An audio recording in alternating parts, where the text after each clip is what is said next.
seating of alternates, we don't need any, we don't have any anyway. Hmm? Oh, Mike, I'm sorry, Mike. You will need to seat Mike.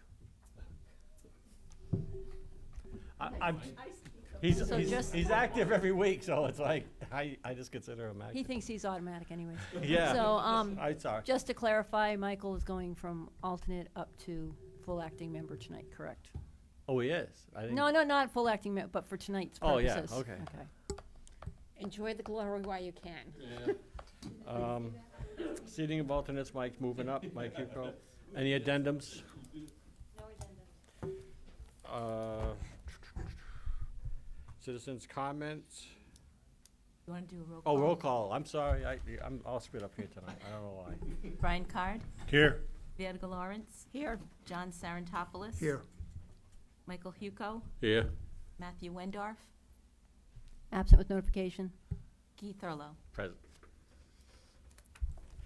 Okay, citizens' comments on items not subject to the public hearing tonight?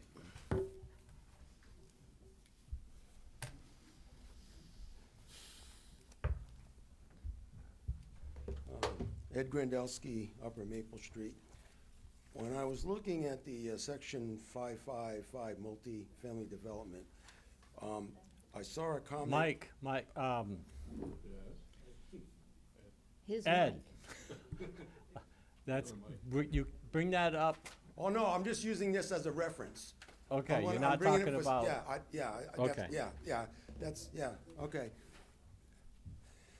No, I lost my train of thought here. That's a common theme tonight.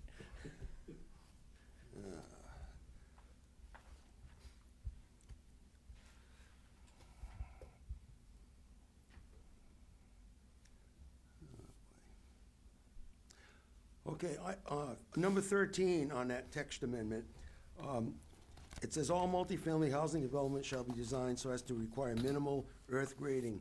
Final design shall permit direct and rapid access and alternate access by emergency response vehicles and personnel.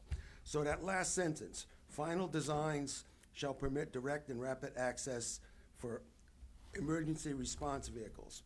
Now, the situation we had at the lake back before Christmas was a nightmare because the power went out, no one could get to the pump stations. So whatever we're doing, anything, I don't care what it is, subdivisions, whatever you guys are doing, I would like to see something in there that there is an alternate egress, access egress to town infrastructure, roadways, or whatever. I don't know if it's across the board now, but, had the town had an alternate access to the fourth pump station, we wouldn't have the situation that we had over there.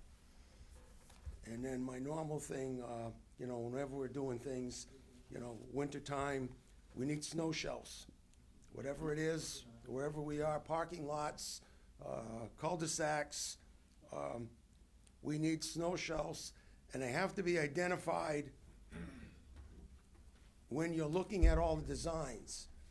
And then everybody will know where they can put their driveways, where you can put the lot lines or anything else. Because it's a nightmare to haul snow. And I think if we're doing something, we should look at it for now, for the future, that we don't have to spend an arm and a leg.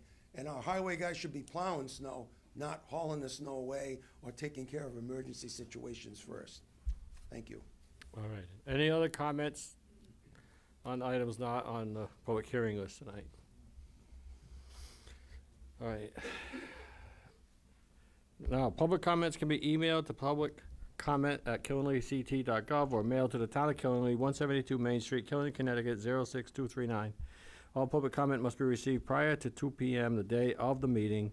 Public comment received will be posted at the town's website at www.killenly.org. Note, to participate in the citizens' comments, the public may join the meeting via telephone while viewing the meeting on Facebook Live. To join by phone, please dial 1-415-655-0001 and use the access code 2630-623-8482 when prompted. I'm sorry?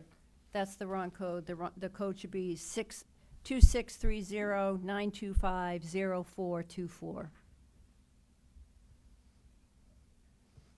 And do you have the agenda for February up on there? January 16th. Look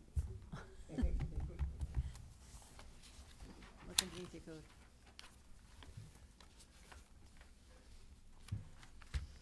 I took it off the top. What can I say? Thank you. Yeah, it is different. Okay, you want, commission staff response to the comment? No, Mr. Grandelsky had mentioned that to staff, and I've made note of it, so we'll see if we're, when things come up, we'll be aware of it. Okay. Public hearings, review, discussion, action. Public hearing comments can be emailed to publiccomment@killenlyct.gov or mailed to the town of Killenly, 172 Main Street, Killenly, Connecticut, 06239. All public comment must be received prior to 2 p.m. the day of the meeting. Public hearing comments received will be posted on the town's website, killenly.org. To participate in the public hearings, the public may join the meeting via telephone while viewing the meeting on Facebook Live. To join the phone, by phone, please dial 415-655-0001, access code 2630-925-0424. Okay. Public hearing, special permit application, 23-1322, JPF Rentals. I'm gonna recuse myself, Brian, if you wanna. Sorry, You can read it. you could have read the paragraph. So special permit application 23-1322, JPF Rentals LLC, and Christopher Chanette, landowners, 18 Ware Road, JS map 40 lot 27, and 21 Pineville Road, JS map 40 lot 33. BDM density approximately 4 acres to construct 14 new residential rental units with community building, parking, drainage, and utility services under Town of Killenly zoning regs. Medium density, section 410.3.2, J, special permitted uses, or I. J, multifamily development, section 555, multifamily development, article 7, special permits, and section 470, site plan review. Good evening, I'm Peter Thurlow, owner of 18 Ware Road and JPF Rentals. We finally made it back here. So based on last month's meeting, we decided to make some changes to the plan, the proposed plan, and we essentially switched the main entrance and the emergency entrance. So now we're proposing the main entrance to be coming off of Ware Road, where the current driveway is for the house and apartments that are there. And then the emergency exit would go down to Pineville Road. We felt this would solve some concerns with the public and the commission. One of them was the neighbor across Pineville Road that was concerned about the headlights always shining into his house. That would be eliminated because across the street from the entrance on Ware Road is just a retention pond, like a swamp essentially. So there won't be any direct headlights or anything. Another concern was the traffic on Pineville Road. Especially, I remember one person mentioned the intersection going north onto Ware Road. Now there'd be virtually very little reason for anyone to be leaving Ware Road and going down Pineville Road.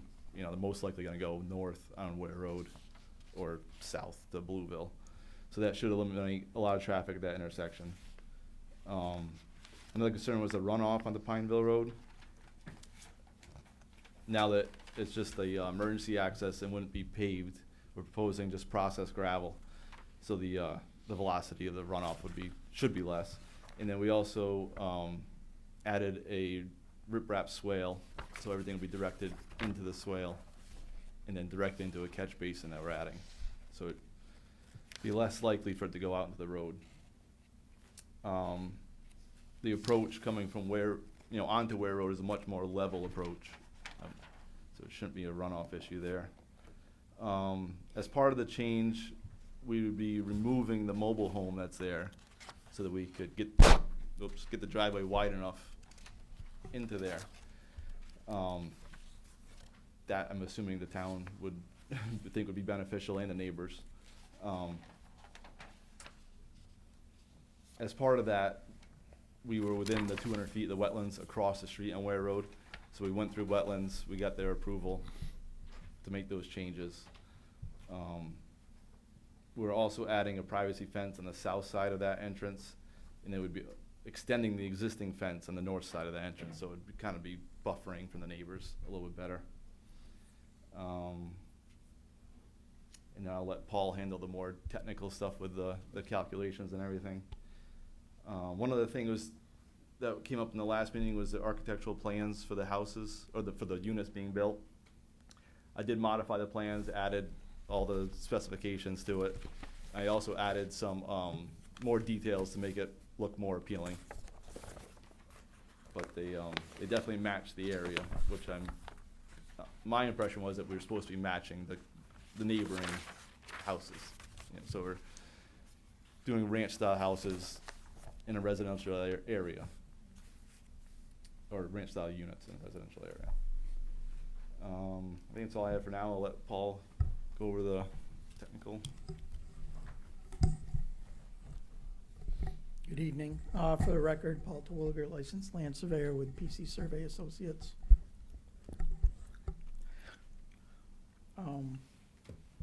Yeah, Peter covered most of the basics of the changes. We are moving the entrance to Ware Road. It would probably make for a better entrance. It's a flatter approach onto the site. There's only like a 1.5% grade coming off the road. We can stack some parking spaces in, between the existing unit, and we're gonna be removing the trailer that's there, and we're proposing a new unit that's like cocked 90 degrees to what the existing one is. And then you travel up to the rear of the property. There will be a community building that has a laundry area, laundry facility to the left. The road will fork off to 3 units that are heading toward the Pineville Road entrance. And again, the access to Pineville Road is just an emergency access. There'll be signs, saying no parking, no access on either side of the driveway there, so that it'll be kept open and people won't be driving down it. It'll be gated down at the Pineville Road end. There'll be a Knox box on there for the fire company to have access when they need, if they ever need to. It's a gravel driveway. There's gonna be a riprap swale along the north side of it to catch and it's gonna be pitched so that the runoff runs into the swale and down into a new catch basin that'll be feeding into another new catch basin on the south corner, which will tie into the existing drainage over on Pineville Road. Can I ask a question? Yes. So, the gravel road, so it's going to be on the tenants or owners' purview to have to maintain. I mean, I live on a gravel road, and the town comes and is smoothing it out all the time. And It's not gonna be used, so there won't be a lot of wear and tear on it. I mean, it's only there for emergency access. It's not regular in and out Okay. traffic that will be all right, wearing on it. But yes, it'd be up to the owners and Yeah. myself to maintain it. Correct. If there's ever, ruts or anything, but I'm gonna have to plow it as part of it, so. That'd be passable for that. okay. Excuse me. Yeah, the gravel will make it a little more pervious, as far as runoff goes, so that, and it also keep the lot coverage percentage down. Well, my driveway's on a steep hill, and it's partially paved because every time it rained, the rocks would Yeah. travel onto Peak Toad Road. Well, this will be between 7.5%, 8% slope on that driveway. And then it'll transition down to about 1 to 1.5% as it meets Pineville Road.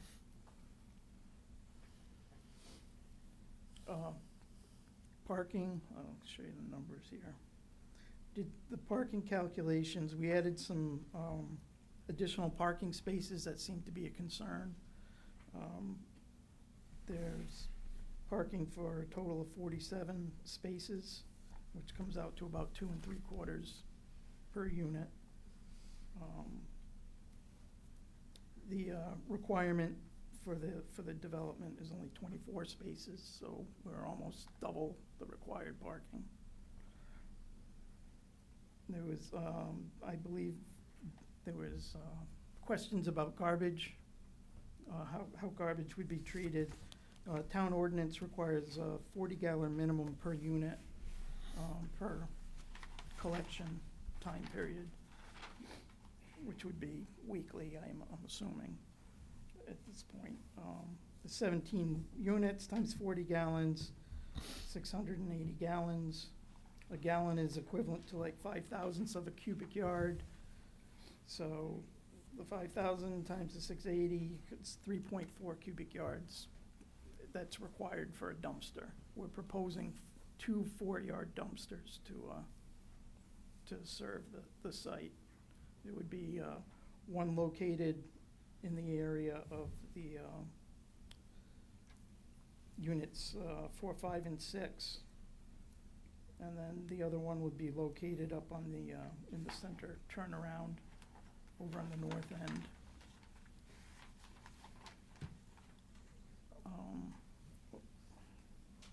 What happened?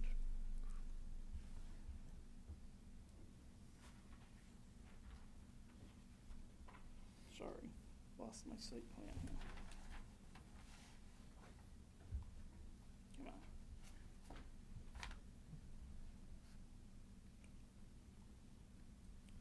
Come on. Utilities will be, the water and sewer will still tie into Pineville Road. Electricity will be coming off of Ware Road. Drainage really hasn't changed much. None of the drainage calculations were affected. We're still having less runoff from the site than is previous under than exists under existing conditions.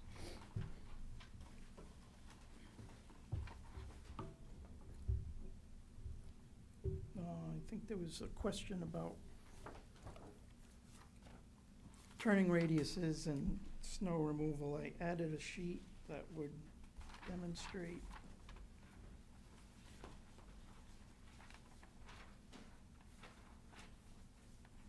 Demonstrates the, that we can accommodate turning radiuses for the largest fire truck is like 65 feet long. I don't know why it would ever have to go up there. It's a ladder truck. There's only a 2-story building, but we've accommodated the ability to turn that truck around in the cul-de-sac. It can make the turns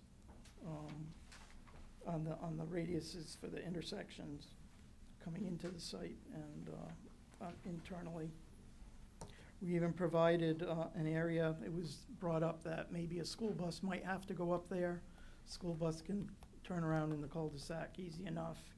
And we provided a big enough turning area down here for a school bus if it had to come in there and turn around and leave back down toward Ware Road.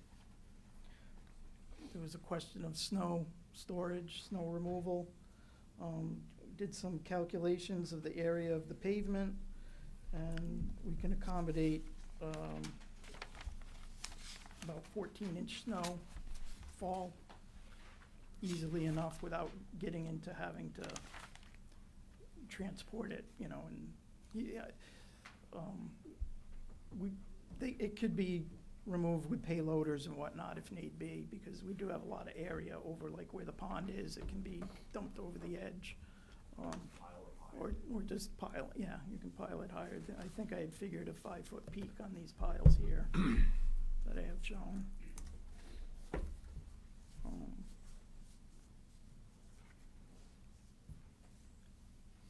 And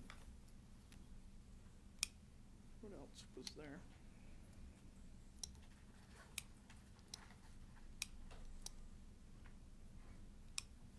erosion control.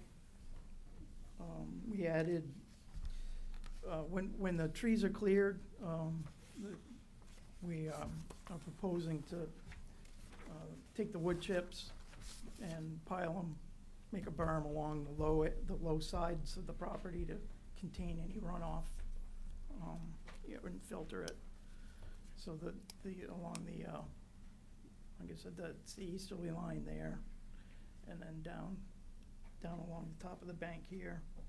These will be, and then along this edge in here, we'll have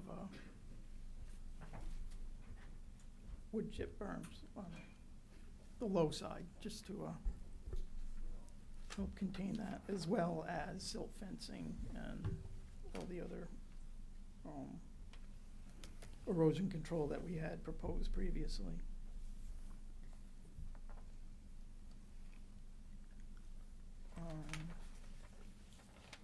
Proposing some additional plantings to buffer the view from the neighboring properties. Proposing the green giant arborvitaes, they're deer resistant, they grow to a big size, they're fast growing. So we're looking to buffer between the buildings and the adjacent properties with those to kind of cut down on the view. What is it called, Green Giant? Yeah. Okay, Yeah. gotta tell hubby. They work well, and they're deer resistant. Okay. Yeah. Let's see, was there anything else that was brought up? The lighting, yeah, the lighting we're proposing is all dark sky compliant, downcast with, we're gonna have motion sensors and photo cells so that they're not on all the time. They're only on when they need to be.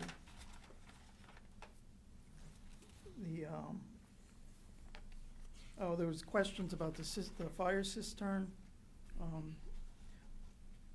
That will be owned by the owner of the property. It'll be his responsibility. The fire company will have use and access to it. They had requested that they have a locked access, and they have access with a key to that. We had fire marshal review the plans. He gave us a letter indicating everything was in compliance with what he would require. As far as that, and as far as the turning radiuses and whatnot go.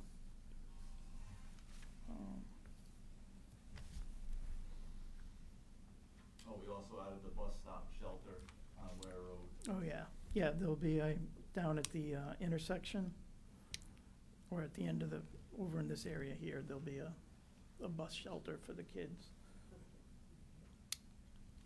School bus. Connected with sidewalks. Yeah, with the sidewalks that run all the way from there, all the way up through the site to these houses around the cul-de-sac. So all the walks are, all the units are connected to sidewalks that lead, past the community building and down to Ware Road.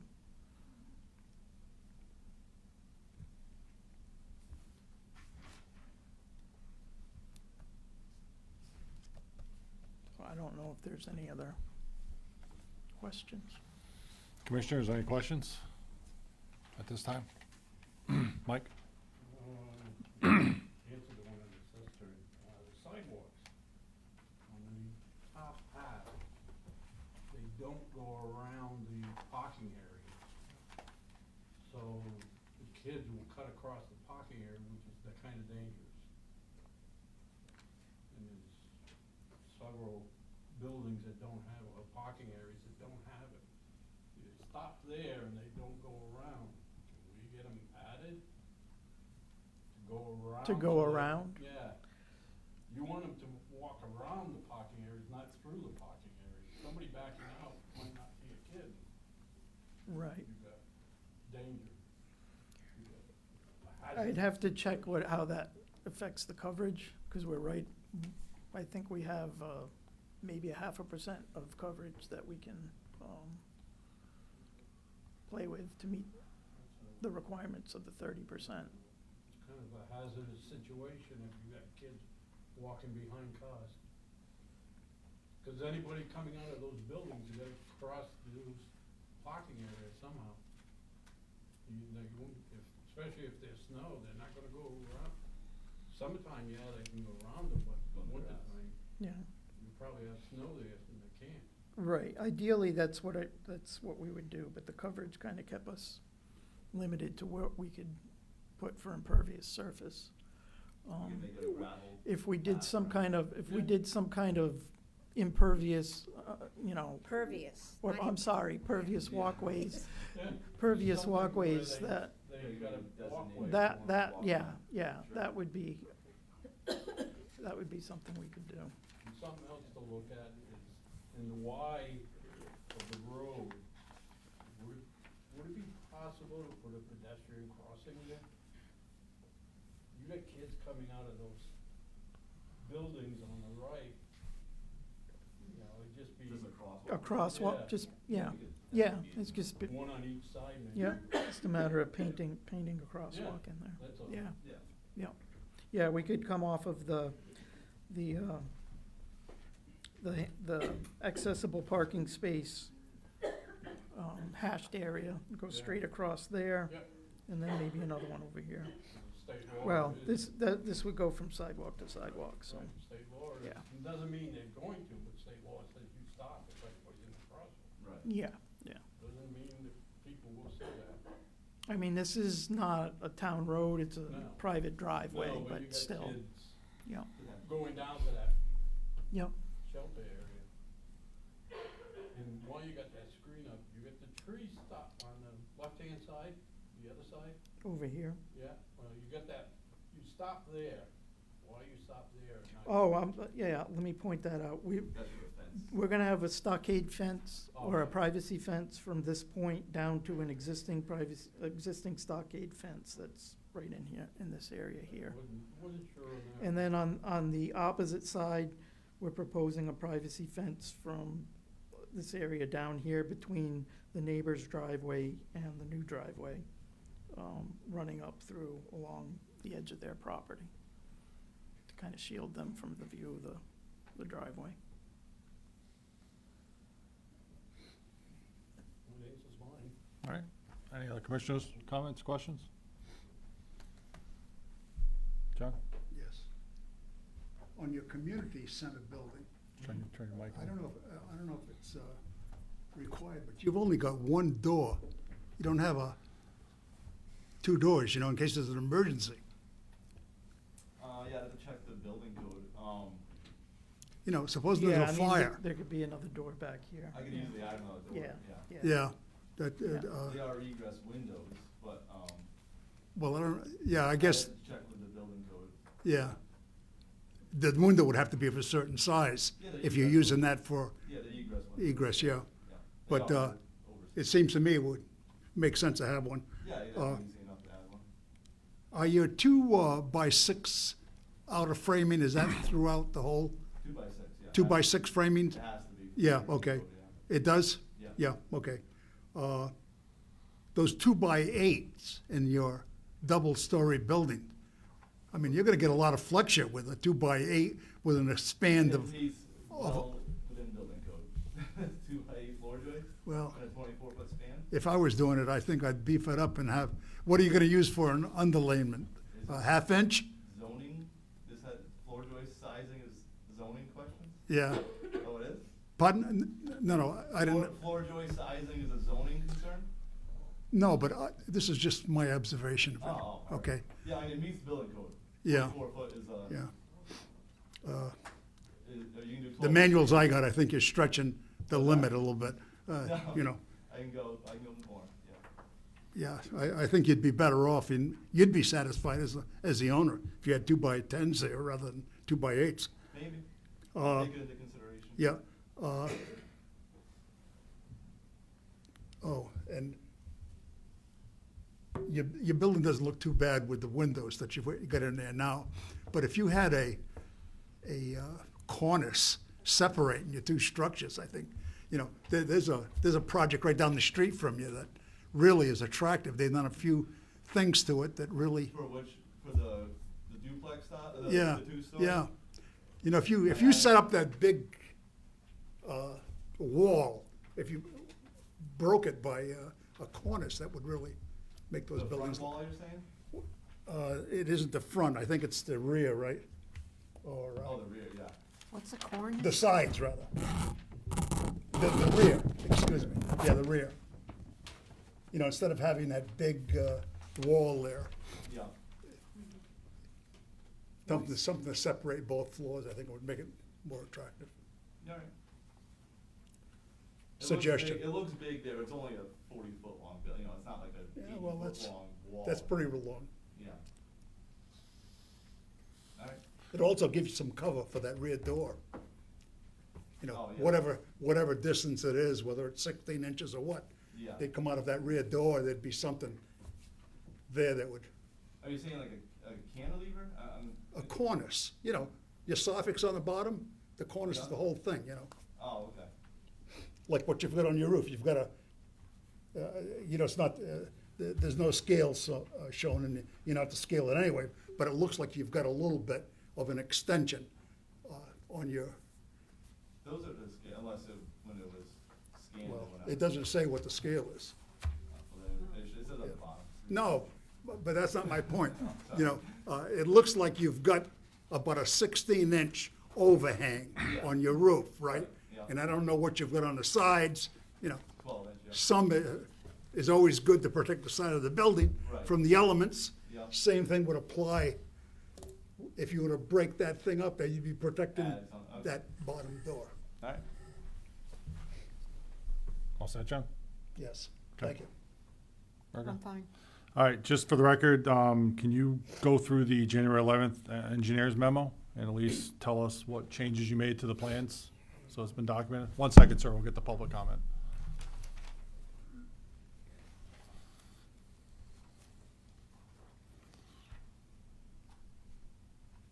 Okay. Comment one, the grading easement. I explained to him that both properties will be in the same ownership, so we can't execute an easement. Well, currently, it's in, the total property will be comprised of 2 existing properties today. We can't prepare an executed grading easement because he doesn't own both the properties yet. So that would be done in the future, you know, at such point that he obtains both properties. So The did- H20 walk detail was on the plan. Just go back to that note, did you add a note to the plan saying that a grading easement will be provided? I believe it's just called, yeah, it's called out on the plan as a grading easement. It's- Just want to make sure Yep. if we need to have a condition or if it's already Okay. stipulated. Let me, come on.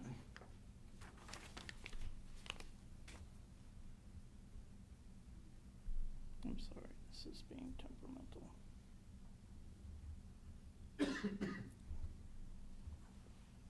So it showed a 5-foot grading easement right in through here on the plans. This will be recorded. There will be, at the time it's needed, there will be an instrument recorded in the land records to reflect that. But that note's not on the plans, Which note? that a grading easement, once it's purchased, grading easement will be provided. You can make that a. Yeah, I can. That's what I'm just making sure. Yeah, I somebody- can put a note to that effect. That's not a problem. Okay. The H20 walk detail was shown on the plan. Actually, it was on the plan, you didn't see it. But privacy fence detail is on the plan. The perforated infiltration pipe at the bottom of the detention basin is on the plan. If you want to see that. Right in here. basically just shows that, you know, it's 6-inch perforated pipe wrapped with stone.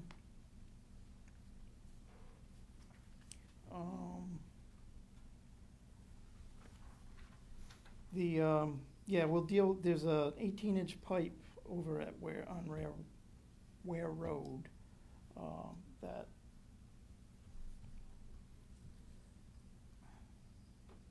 down near this, across the street from this entrance here, that we don't know where it goes. There's some kind of structure in this area here that's buried. So during construction, we'll uncover it and see what we have to do with it, whether we put a catch basin top on or a manhole cover, or what might need to be done with that.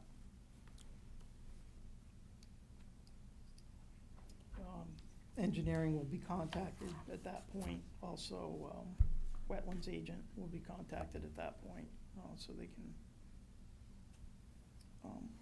work out what needs to be done. We provided the sanitary sewer connection for each unit. There was one that was joining, and we did that, and then added the stationing to the utility plan. So we did address all of his comments to his satisfaction. He reviewed the latest plans. He wanted to see, I think it was an increase in the driveway base from, I think we had proposed 8 inches of bank run with 4 inches of processed on top, and he wanted to see 12 inches and 6 inches. So we'll change that detail. You may want to put that as a condition of approval, because that hasn't been done yet. And just for your information, that's part of that email that Mr. Capaccio. And I did get a phone call from him at 5:10 this evening. He had one more, we didn't show a anti-tracking pad on the Pineville Road entrance, so that we'll be adding that to the plan also.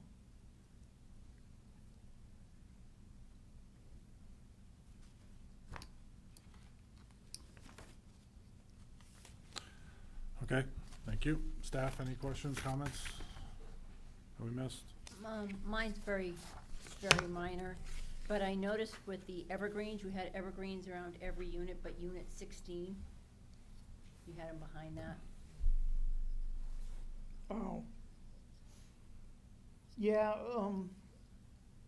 Is there a reason for that? Or the could only there be- reason was in that area, I mean, the house location on the budding property is actually over to the north. I mean, there's really nothing there. We can add another 6 trees in there. Just didn't feel it was needed to screen from any It's just forest. woods over It's there. just Okay. woods, so. Well, I was just curious, because it kind of stuck out to me. That was like the only one that didn't have trees behind it. Yeah. All right, anybody from the public want to speak on this application? Please come to the mic, state your name and address, please, for the record.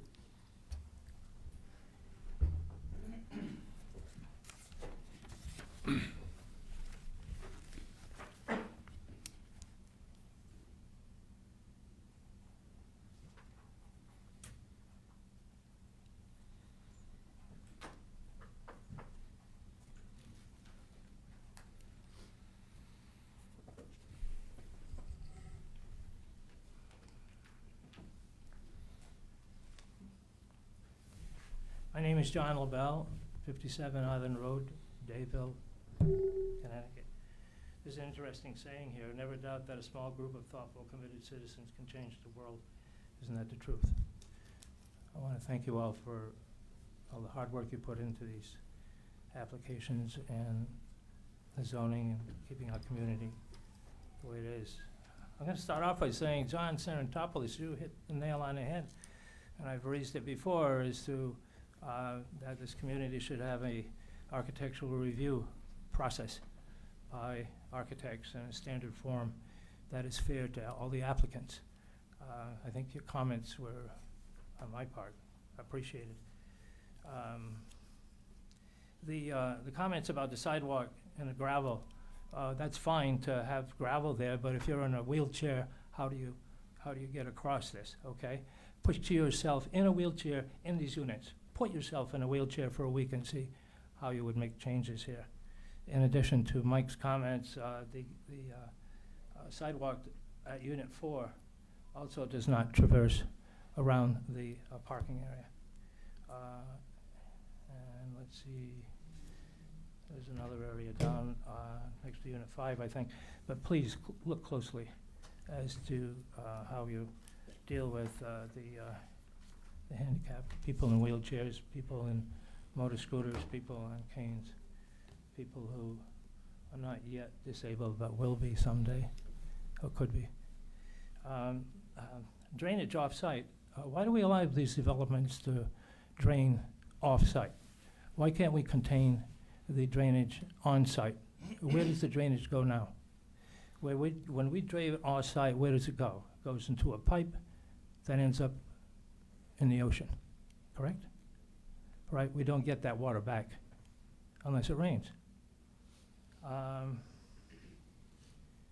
Also, the item on the agenda that follows, that ends with number 29. If that is approved, how is this development impacted, and how many more units would we have in this development if number 29 is approved? What's 29? Yeah, the third item down. on the agenda. Let's see, where is it here? Zone text change 24-1329. Mhm. That increases your coverage by, in some instances, 50%. I'm not sure if I'm reading that correctly, but that's a question. And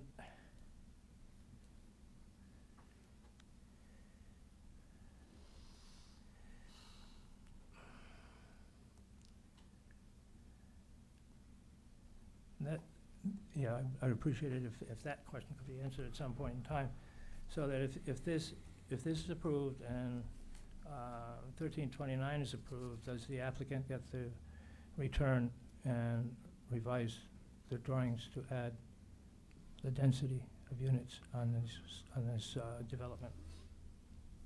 That's all I have on this one, and I have questions on 1329 that I'll come back if I can to articulate. Thank you.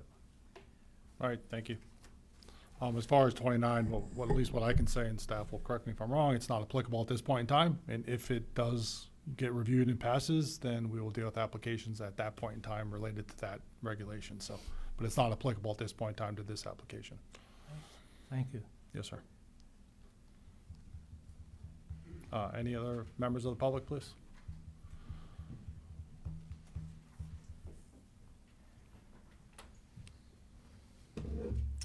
Ed Grandelski, Upper Maple Street, Dayville. There was a mention about the drainage easement going out to Blueville Road, and the applicant not having, he can't do something and guarantee the town the easement because he doesn't own the property. My point to this is, I don't want another Briarwood happening. To get that all straightened out, they went bankrupt and all kinds of crazy things. We didn't get our conservation easement that we were promised. So what kind of teeth can we put in to make sure that the town does get that easement? Just throwing it out there. We haven't done our homework in the past. We let things go, and that was a prime example, Briarwood and whatever. And the same thing what John was bringing up about the off-site runoff. I thought that retention basins were supposed to pick up, everything. And I don't know how that affects the MS4, because there's gonna be sampling requirements and all this other kind of things going on that, I'm not familiar with all of that, but there's some questions in my mind that I was under the impression that, you know, the on-site retention basins were supposed to pick up pretty much everything except the 1,000-year flood. Thank you. Yes, sir.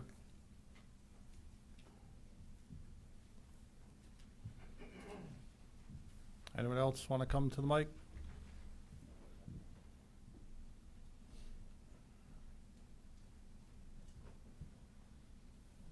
Jennifer Sullivan, 39 Pineville Road. I found out recently that the sewer pipe and the water pipe that services this area is built in 1896. You are about to double the population of this area. How is it going to handle all this water and sewage from? It's 130 years ago. You're just shoving a bunch of people all at once in one area, and I don't know if it can handle it. That's all I can say at this point. I'm very sad that this is happening, and yeah. Thank you.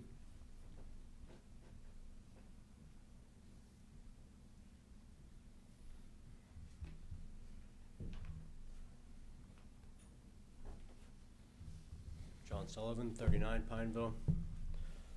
So a question about the new escape coming off of onto Pineville.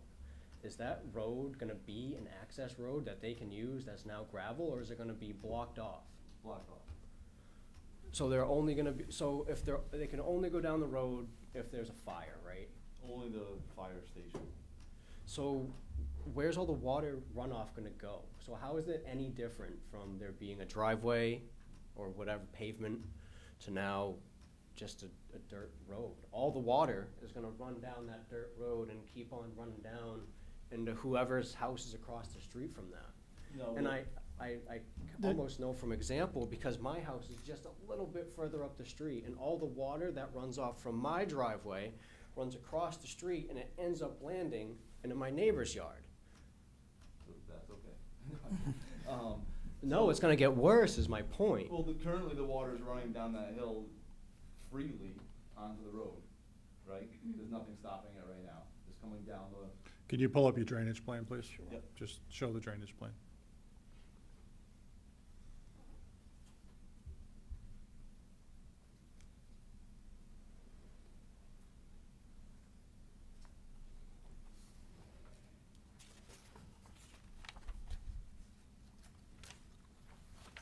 So currently all that water is coming down to Pineville Road freely. There's nothing preventing it, nothing slowing it down besides the grass that's there. So we're proposing to add a swale, so all the water, we're now controlling that water. The water is coming down the driveway, being pitched into a riprap swale to slow it down. And we're adding 2 catch basins on Pineville Road. So that catch basin to the north and to the south. So the water from the swale is gonna go directly into that catch basin, So what happens if the catch basin overflows? like any other catch basin in town. I mean, Well, where's it gonna go? into the road like it currently does. Well, again, Well, just it just to shouldn't just overflow. clarify, Or the catch basin drains into the next catch basin drains into the stormwater pipe, further down gradient into the ultimate discharge, so. It ties into the existing drainage system Right. that's in the road now. Right, but that's the point, though. The existing system is already failing. Or already, let's not say failing, is already not doing good. So if we're gonna add to it, how is it gonna make it better? Well, we're not adding. I don't, You're adding 17 houses to it, the, or not 17 more water, units. though. the town engineer reviewed these plans, and I think if it was failing, he would have said something about upgrading it. You're removing 4 acres of woods that drain. That's what you're removing. You know, those little wood Come things to the that mic. stick up. Yeah, well, there's a retention pond in this corner of the property. All that runoff from the site is gonna ultimately end up there. And it's gonna slowly leave that to a manhole and then run down a pipe into the existing It's drainage gonna system. allow it to have time to infiltrate back into the soil. Right. Whereas It's not leaving the currently site, there isn't. it's not leaving the site at the speed, that it's running off. It's gonna run off, it's gonna settle, and it's gonna weep out. If needed. Whatever doesn't infiltrate into the Right. ground is gonna, yeah. So when the town has to come by in 10 years and go to the guy's house across the street and make him put berms in like they're doing to my neighbor right now, who's gonna pay for that? The guy across the street or you? Or whoever currently owns it then? The town would, I would assume. I don't know Well, no, if because the that's town's even not gonna paying happen. for my neighbors and it's happening to him right now. Again, so the drainage calculations that were submitted for the plan demonstrate that the stormwater runoff is less than what's currently occurring today from a flow standpoint. So these guys are retaining all the stormwater in that pond, discharging at a much slower rate than what exists today. It does drain into the existing town of Killingly stormwater system, which has been reviewed by the town engineer, and the town engineer has stated that the system is adequate for this development. And again, to answer your question, as far as if that system fails, Yeah. if it's on the private development has to repair that system that ends up tying into the town of Killingly system. Okay. And if the damage is on the Killingly system. then Well, that's we a pay. town of Killingly issue. If Right. it's a Killingly system failure, that once it gets into the road, into the town's drainage easement. And if I may add, this isn't unique, I mean, you know, it happens all the time where either sewage systems or drainage systems have to be upgraded, I mean.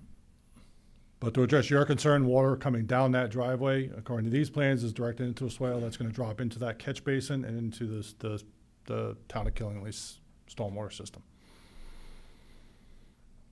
So it should not shoot across the road into the neighbor's house.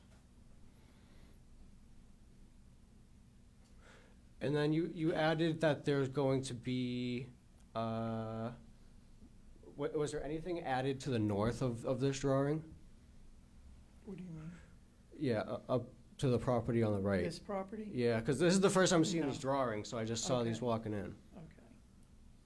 No, nothing's happening with that. That lot is actually getting smaller because they're adding the area where this driveway is gonna be from that lot to the lot behind it. But there's no proposed development of that lot, other than this garage will probably be removed. Well, it will be removed. Okay, I guess that's all I have to say at the time. All right, thank you.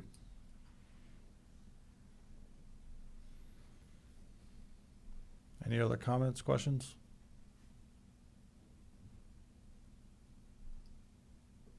No? Anything else from the applicant as far as responding to any comments, questions? Just, there was, it was brought up about an easement. We're not proposing any easement to the town. There's a grading easement, that would be between property owners along that driveway. So I don't know where that had come from. Go back to your, Right in here, yep, this easement is not, it's just a grading easement, and it would be between this property owner and the applicant. and the applicant's looking to buy that property? The applicant will. Or are you just will- buying the piece of the property he will- that's he where the will driveway buy is? He will own both. You own both? Yes. Entire property, right? So it Okay. really doesn't even need an easement until such time as this goes into separate ownership. Except that easement's related to your drainage swale, that's gonna catch the drainage coming down the driveway, right? It's just for the grading, the drainage swale is contained on this. Right, but On- in order to grade that swale, do you need that easement? If I own both of them? I'm I don't just, know, I'm asking. just assume it's two Yeah. separate properties, Oh, there's right? two. Oh, there's two. In order to Yeah. create Yeah. the drainage you're proposing with development, Mhm. in order to get that swale in, do you need that easement across that property line?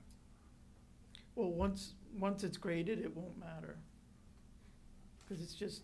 it's Can you like a put the swale, construction can you put the easement. swale in without crossing the property line? You probably could, yeah. Are you proposing that on this drawing? Trying to make it as simple of a question as possible. You're asking for a Yeah. drainage easement across a property Well, not a line, drainage easement. a grading easement Grading to put in drainage. Sorry, you're asking for a grading easement. What do you need it for? Well, it was just to give a little more flexibility, because as you can see, the grading ends right at the property line Yep. in here. So he technically could do it, but I figured he owns both the properties. Which is fine. I mean, it's not hard. It just, Yeah. if it gets approved, it'll be part of a condition of that grading easement that gets executed and recorded with that property line because you're proposing it on this development. It's very Yeah, simple. yeah. I mean, if you don't need it, don't ask for it, right? Yeah. So, But you're asking for it, it seems like you want it, so just, it'll be a condition, Right. so. But it's not to the town, so thank you for that clarification. it's It's a not- grading easement between two It's private between property two owners. Private property That's, owners. thank you for that That was my clarification. point, anyway. Yep.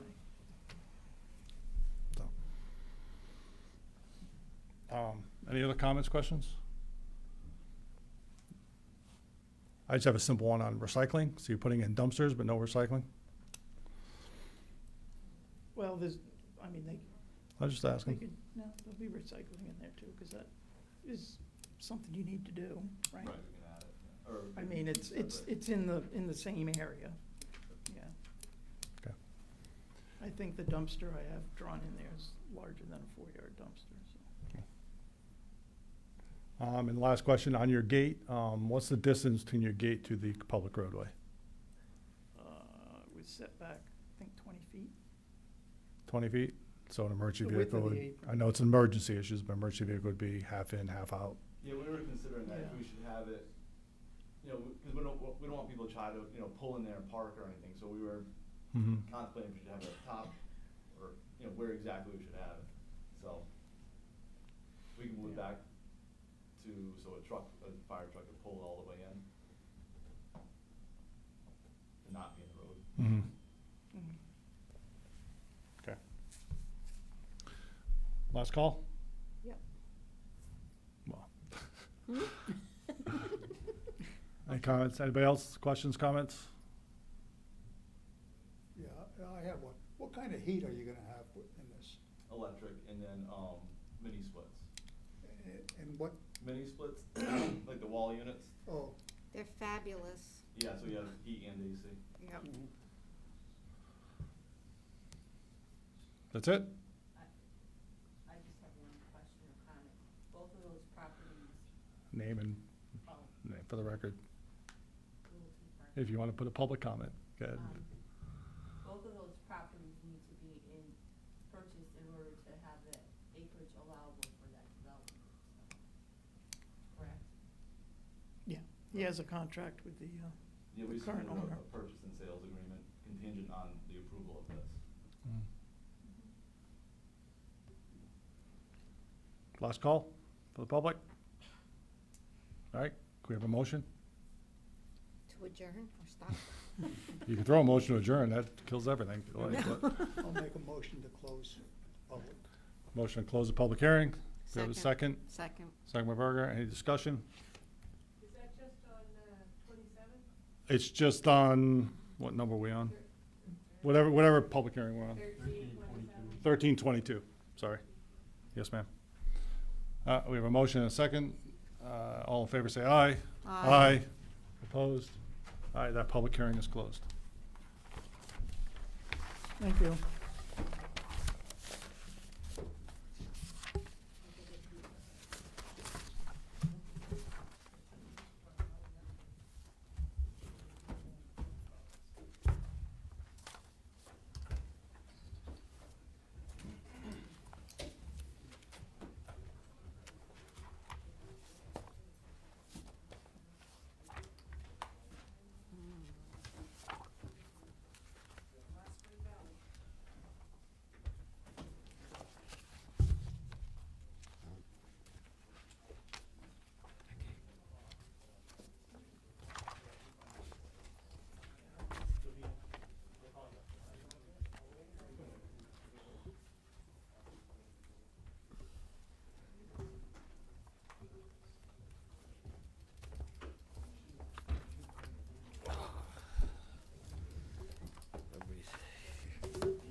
Okay. Special permit application 24-1328, Austin Knoll, Fred Schramm landowner, 427 Chestnut Hill Road. GIS map 66, lot 14, rural development, home occupation, welding and fabrication business out of the garage. RD section 410.1.2I, special permit home occupation, and section 595, home occupation. Somebody here to speak to that?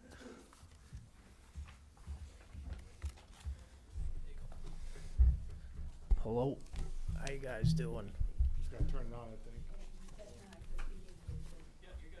Hello? How you guys doing? I'm all set. Still gotta speak into it. How you guys doing?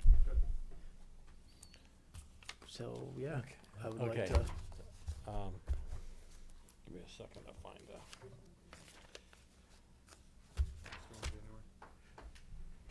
Yeah, I can't find my section. I'll do this. Find it here. Oh, so what is it you want to do in your home occupation? welding and fabrication. Okay, You there's a want list this? of questions I want, Here, but I'm gonna- yeah, but I'm trying to Here- find my here you go. section. You can use Home No, occupation, they're- 595? Yeah, 595, exactly. Okay, so, home occupations permitted accessory uses in rural development. You're in a rural development zone, right? You know, garage. Yes. Yeah. You're gonna be operating entirely within the confines of the dwelling? No, I'm a primarily mobile truck. But in the yard, in your, where the shop is? Yes, yep, garage, and then about 25 feet in front of the garage.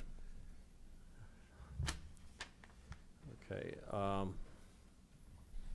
Well, can I just follow Go up? ahead. Just to clarify, so, it's a home occupation, so all your welding be done in your garage, but you have a vehicle that you're mobile with, is that what you're Yes, saying? Yep, Are you gonna do any welding or any work outside of your garage? Or just moving stuff from your truck to your garage, then doing truck to mobile? garage. Okay, so all your welding at home, it'll be in your garage? Yep.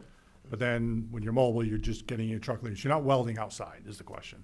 No, At your place not of on my residence? own property. Okay, that's what I wanted to clarify, thank you. Okay. right. So that's clearly secondary to the residential use, so there's it's a house that somebody's living in, and it's you got animals or whatever, and this is something that's just secondary, is just, right? Yep. I'm just going through the questions so we can address them each and individually. Okay. So it's gonna be in a building that's about 1,000 square feet? Sure. I think it's like 30 by 40. Might be a little bit bigger than that. Can I Go just ahead, clarify go ahead. something? Staff went out there today. Yeah. It's a two-bay garage, he's only gonna be using one of the bays. So if it's like 30 by 40, he's only gonna be using 600 square feet, because the Okay. other bay is used By the homeowner. by his homeowner. Okay. So no employees other than yourself? Nope, just me. It doesn't you're not planning on putting all kinds of signs or anything else up? Nothing at the moment. You're not gonna be creating noise and objectionable smoke, odor, toxins that will bother neighbors? Nope. No expected, no additional traffic that's gonna cause a problem to the neighborhood? Nope. So what are you gonna do? Just weld Weld and inside. fabricate. Weld- But we have Okay, Welding inside the building? yeah, We have I plenty of understand room. that. Well, it- You know, it's like, Well, if it's in a building, it's limiting the I think she noise, wants I to know would what the think. end products are. Is that what you're looking for? I guess, yeah. Well, you can What- ask a question if you want. Yeah, it's- whatever you bring to me and say you want fixed or built. Okay, But as of right now, I don't do any type of advertising. I have a primary person I work for, and then it'll take me as far as it takes me, until I can get my own shop and not work out of somebody else's garage. So, none of your equipment's gonna interfere with radio signals or TV Oh. signals? Nope. Do you have customers coming and going to your property? No, not really. I usually go to them. so are the materials used in welding in any way toxic? Some of them can be. Depends on what you consider. All metals have some type of toxicity in them. But they're solids. Yes, They're not yes, liquid. usually they have to be made into a gas in order to be toxic, which it can be in a confined space, but I don't do any confined space. Okay, so you're not selling anything there, no products? No, nope. So you're gonna comply with all state and federal regulations? Yep. Any alterations to the dwelling obviously would need to be inspected by the building official. Right.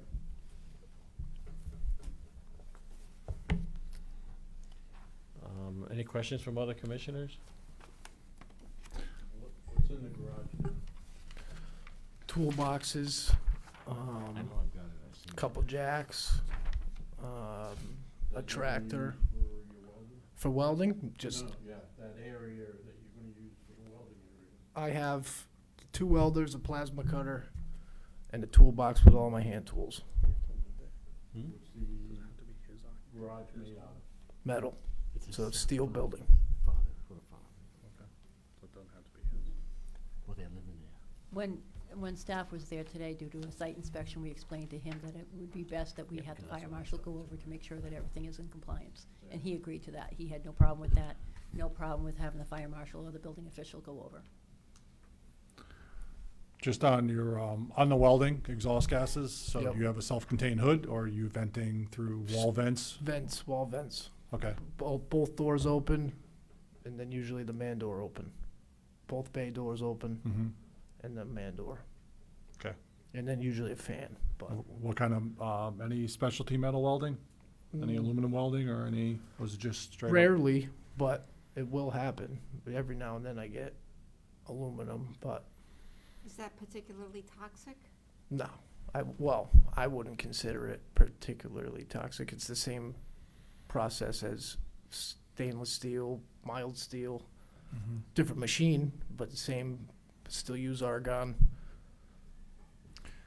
Yeah, it's just that everybody was talking about it like it was a different thing. It's a bit of a harder process, but I Okay. mean, the bases of it are the same. If anything, mild steel is a little bit more toxic than aluminum. What's the type of welding that you do? Stainless, Stick stick, welding? MIG, TIG, Yeah, all of it. you do it all. Yep. Yeah.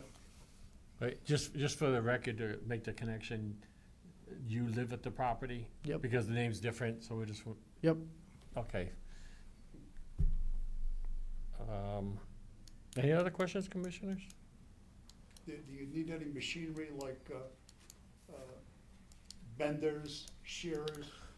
Eventually, not at the moment, but eventually that would Yeah. be the ideal thing to, a shear would be nice, iron worker, something like Price, that. something like that, yeah. Right, Good luck. thank you. Anybody else? Michael? You got obviously fire equipment there. Yep, oh yeah. Verda, any other questions? Brian? Just the 2 items staff noted, the application signed. Did you get a signed application?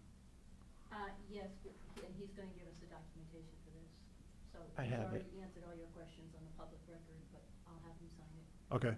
And then the second comment you guys had about the site cleanup, was that addressed today, or? That's why we went today, it's all of it's like part of where he is like a farm, but so that some of it is the equipment for the farm, some of it's his equipment, so it's all there. So it's no condition required, if anything? It's not a junkyard. Okay, No, that's, not a junk. wanted to clarify, thank you. Okay, anybody from the public want to speak to this application?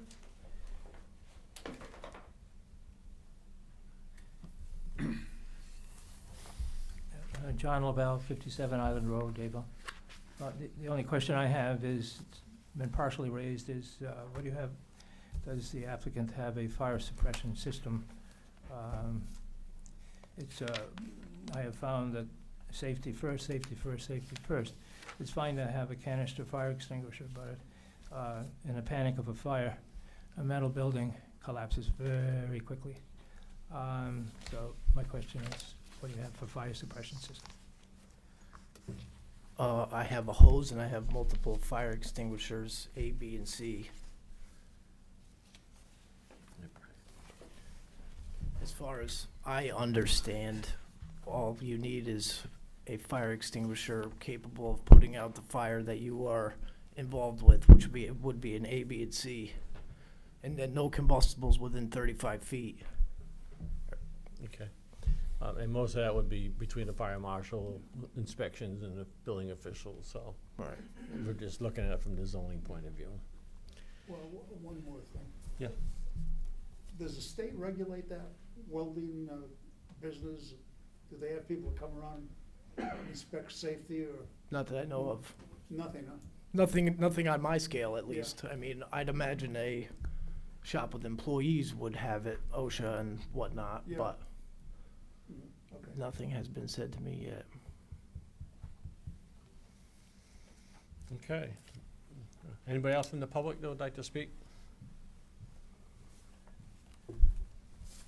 Jason Anderson, 125 Lake Road. Are you going to be doing any welding or work with galvanized metal? I have. Okay. My concern would be if you don't have a ventilation system in a building, if you're doing any kind of welding on anything galvanized, you can get galvanic poisoning from it. Yep. So I would definitely recommend having a ventilation system in there. And if you're doing any kind of work on that, my concern would be that gas getting released into the neighborhood, what the toxicity levels are, how that could possibly affect neighbors or other people living at the property. And one other question, are you gonna have any magnesium metal anywhere on site? No. Okay. All right, because that would require a different extinguisher. Right. Thank you.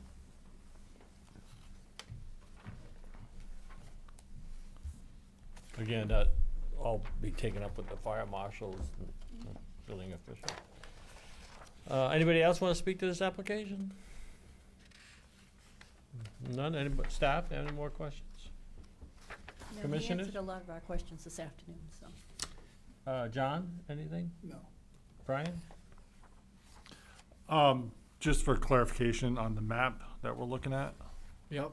I'm just looking, is the garage the first unit up on, when you come through the driveway on the left? Yep. It is, the white one? Yep. You can see it on the back. Yeah, I just want to make sure that's the Oh, residence okay, right that's there, the right? house, yeah. Just looking at it's adjacent to the property line. So, okay. Oh, look at the second one, though. Berger, again? Mike? Okay, can I have a motion to close the public hearing? You have a motion. Do I have a second? Second. Any further discussion? All in favor say aye. Aye. Aye. Opposed or abstentions? None. It's closed. Just sit down, we'll vote on this and later on. So, thank you.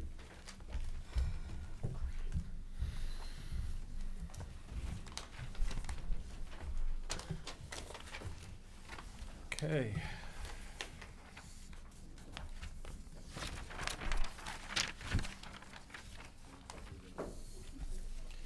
Zone text change, application 24-1329, Lake Apartments LLC, zone text change.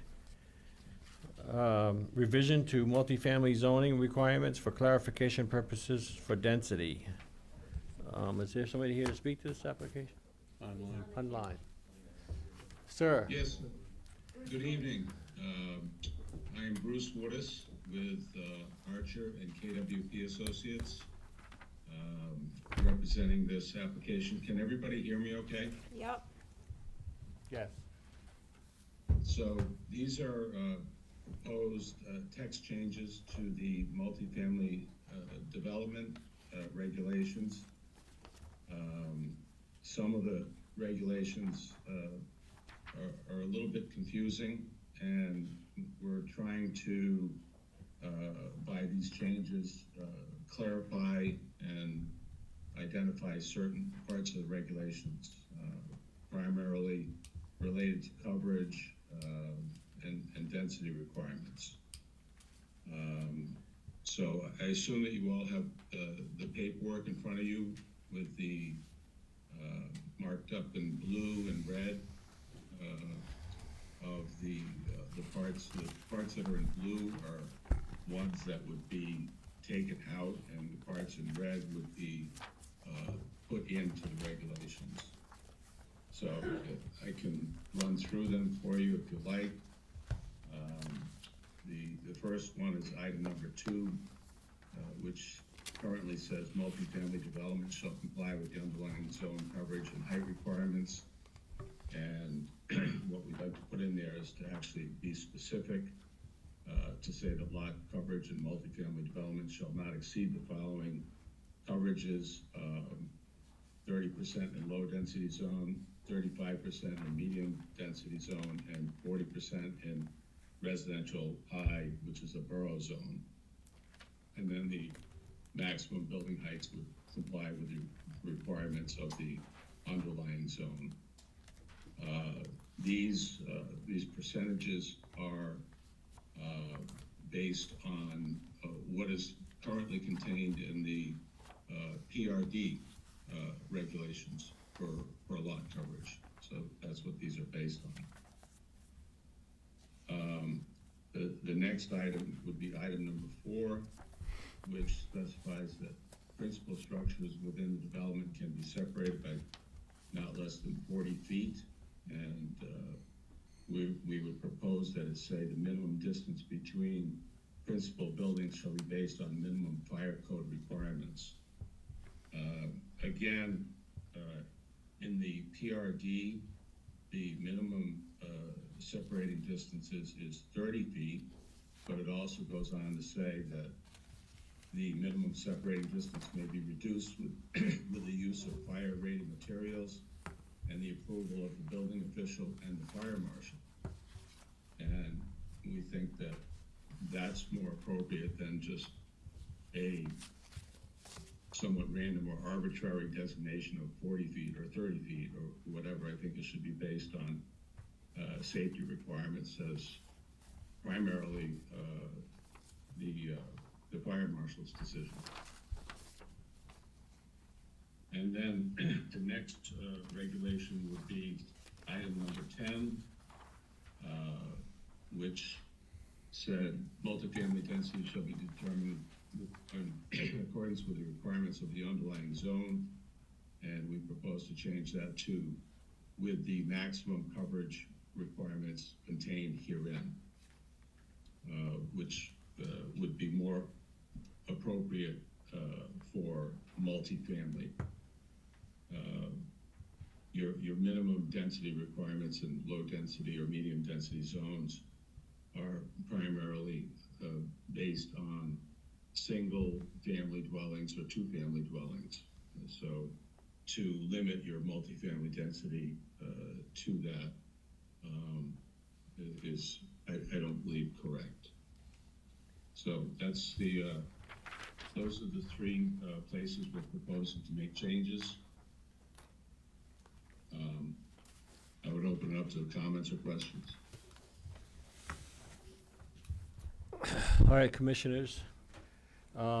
Any got particular questions or comments? Staff?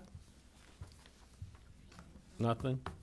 So that you're, from what you're doing is you're also, you're rewriting it, but you're also adding 10% in the low density zone, 5% in the medium density, and I believe it's 5 in the 10 in the borough residential? Yep. Yes, that is correct. So what kind of changes would, if you've studied that and you get reasons for that, what is it that, how much difference does that do in physically, you know, in terms of area on the average project, I guess, that you're might be looking at? Well,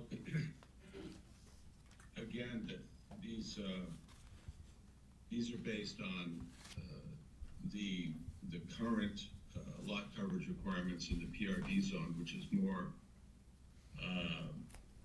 of a multifamily type development zone or requirements, if you will, as opposed to, again, just simply being in a low density zone or medium density zone where you're dealing with primarily single family and two family dwellings.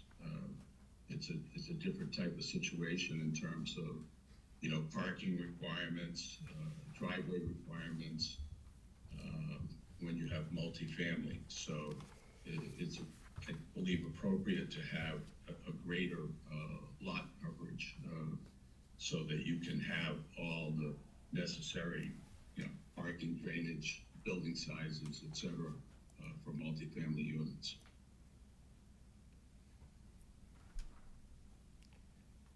So, you're just trying to determine how much difference that will make in in terms of development, but it's hard to do without a specific lot in mind.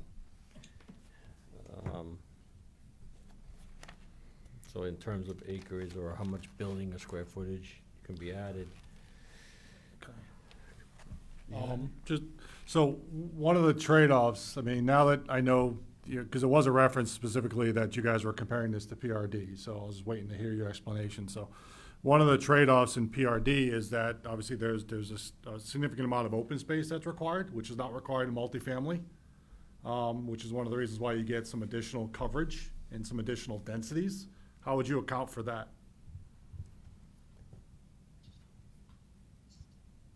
I'm sorry, I didn't hear that very well. Sorry, I forget you're on the computer. I gotta lean into the mic. So, I said one of the trade-offs when you compare this to PRD, right, which is the basis of your changes, in PRD, it does require some open space requirements, right? Which is one of the trade-offs of giving you greater coverage and greater densities. But you're not accounting for that in the multifamily changes?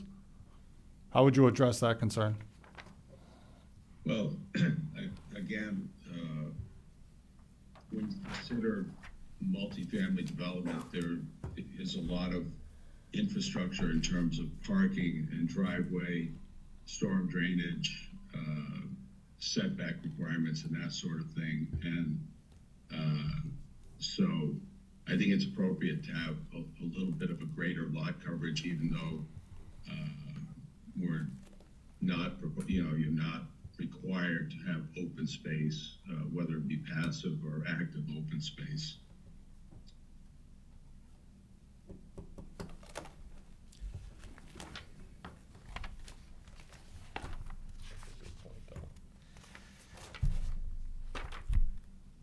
So currently, it doesn't have any open space in multi-family? No. There are significant landscaping and other types of requirements for multifamily, and multifamily development is a special permit application. So each project would be specific, and the commission would have scrutiny over all aspects of the development to make sure that it is appropriate for location and the type of development that's proposed. Any other questions, other commissioners? I've got an observation. Okay. Granted, you need a special application. John, can you turn your mic Once on? that's, Hey, so you can hear you. Mike's getting on, and make sure you talk in there so you can hear you. okay. Whenever, and we've had one recently, where residents that were gonna be affected by having an influx of this sort of development, even with the lesser amounts that you're trying to change, they argue that, additional traffic is being generated, their privacy rights are being affected.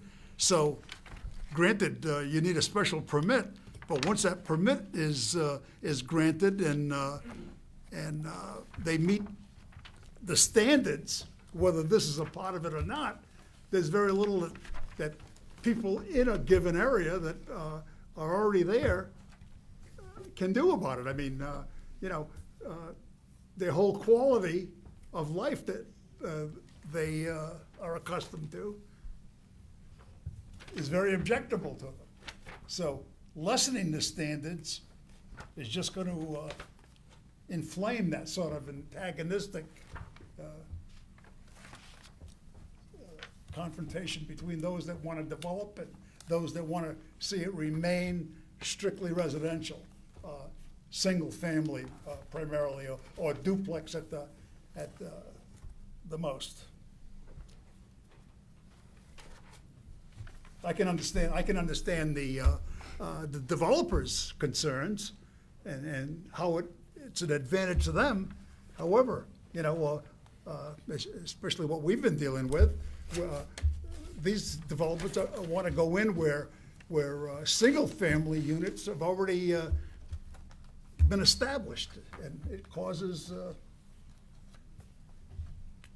difficulty that the average property owner has no control over. So I wish we could come up with a solution for that.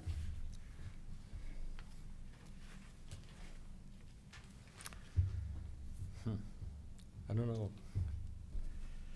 It's, quite frankly, it looks like this is something that we need to look at more thoroughly, because it doesn't have a lot of, it doesn't address as much as you would think it would.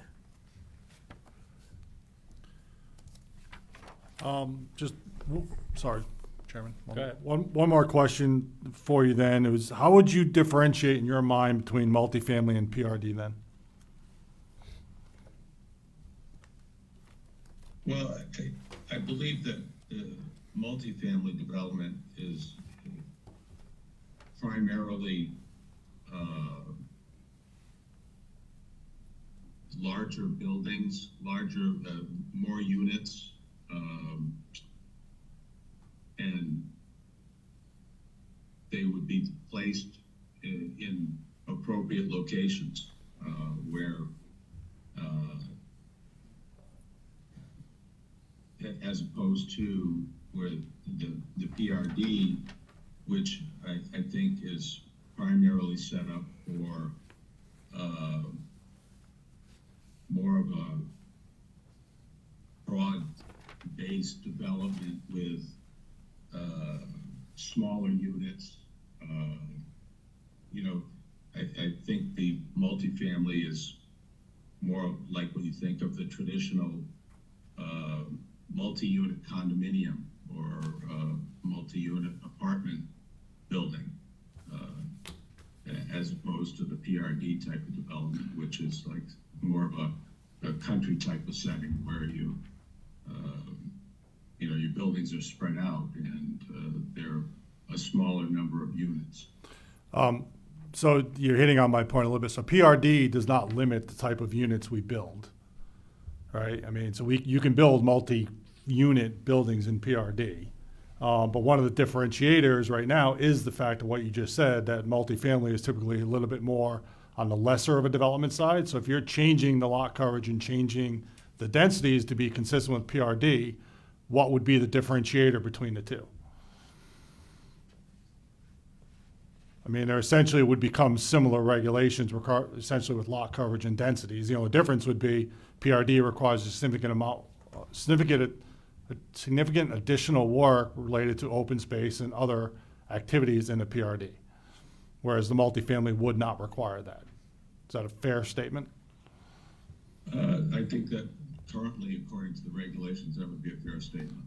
Okay.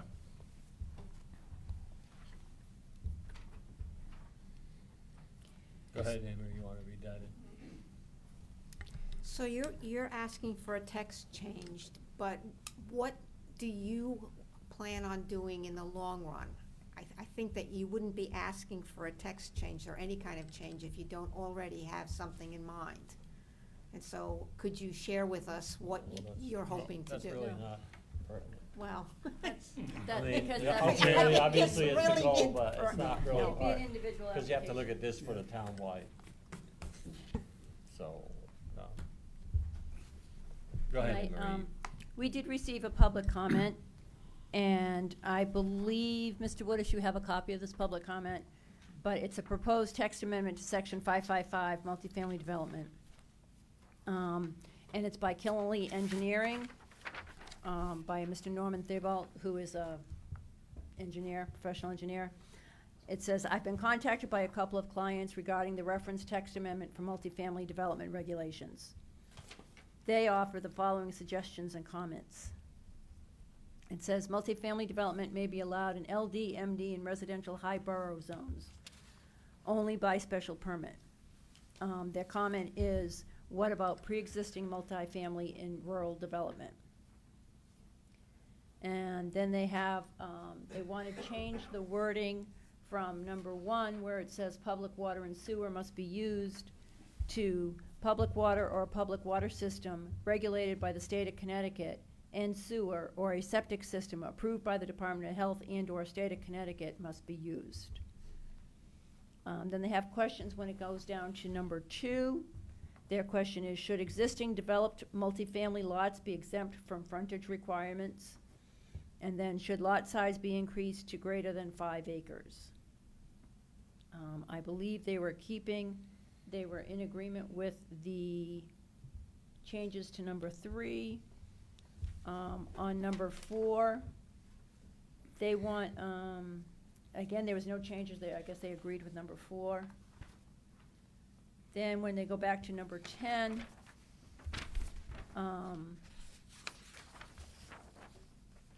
number 10, they were agreeing with what the proposal was for here. And then after number 17, it says, the following properties currently developed as multifamily uses in the RD zone shall be considered for additional development in accordance with these regulations. And they have 130 Cranberry Bog, and then they have 41 Hubbard Hill Road. And they give the map and lot number for both of those. And it just says, final comment was, due to a previous meeting commitment, I am unable to attend the February 20th, 2024 meeting to participate in discussion on this regulation modification, but wanted to submit this for consideration. Please feel free to contact me to discuss or if there are any questions. There's a question over there. Just more of a statement. So I did follow up with Norm and for a little bit of clarity on a couple of the remarks in here. And I'll kind of jump through them. When he was asking about the pre-existing multifamily developments in the RD zone, he went, and that's towards the end, he references the 2 that are known of that predate zoning, or at least the adoption of the 1989 multifamily regulations. So in theory, if those developments wanted to expand now, they would have to get a variance. The threshold to get a variance for something like that, based off case law, it really shouldn't be approved, but that's for ZBA to look at based off currently. So I asked Norm what the thought process was with identifying those. His thought was similar to the mill mixed use zone, where they identified particular properties. These properties are subject to that zone or got rezoned. He's saying that these could potentially be developed in the future under these regulations without including the use in RD. It's only for those 2, particularly identifying those. Clarity in the future would want to be with our legal, if that's worded appropriately, if that is an avenue the commission is looking to consider. Another element that he mentioned was, should lot size be increased to greater than 5 acres? He brought that up based off the 2 that are already developed in the RD zone in particular. Both are greater than 5 acres, and the current definition for a multifamily development in section 300 caps a multifamily development proposal for lots no greater than 5 acres. So it can be anything below, but nothing above. And that was mainly the point or elements he was trying to identify. Also with the public water systems, he was saying quite simply, if we're looking to not increase the load on our system or have individuals expand in areas, and maybe in some of these zoning areas there might be areas where there isn't sewer water. If someone can meet that threshold from the state of Connecticut to do a public water supply and have an adequate sewer system to support, his comment was why not. But I would leave him to further questions on that. Any other question? More of a comment on the number 4, as far as the distance, changing that to the minimum fire code requirements. Now, if you go look at the Connecticut State Fire Code requirements, it's not easily found. It's 174 pages you have to go through, and it's not black and white where it says that it's gotta be this distance and then this distance. You know, you got fire suppression, that's the distance you want, is your fire suppression. If something catches on fire, that you don't go from one building to the next, to the next, to the next. And I don't know, maybe if we had the fire marshal in here too, to explain how he would determine the distance required when somebody wants to put an application in, you know. Because you go look at fire codes, it doesn't say it. So I'm not too keen on that portion of it. I think I'd be concerned too that it could be minimally, so that you end up with 2 or 3 feet apart, or, you know, barely get able to fit a fireman down through and the mine equipment. Exactly. I think it speaks for itself. That's by design, that they want that. Most of it that I can read that through the state of Connecticut is it's leaving up to the zoning boards, the distance, that it's not left up to the fire marshal or the fire codes. It's left up to the zoning boards, that I read online at least. We've had that before, if I remember, at a previous application where there was, it did determine certain types of materials required certain distances minimally. Well, again, we have that definition in PRD now. We allow it less than 30 feet if it's fire rated appropriately. And again, we rely on the fire marshal to dictate that by code. So it's up to them. We're not the experts in that. So we do have that allowance already in PRD, just so we're clear. Okay. So. PRD looks at the whole picture, you know. Anybody else in this audience want to speak to this application?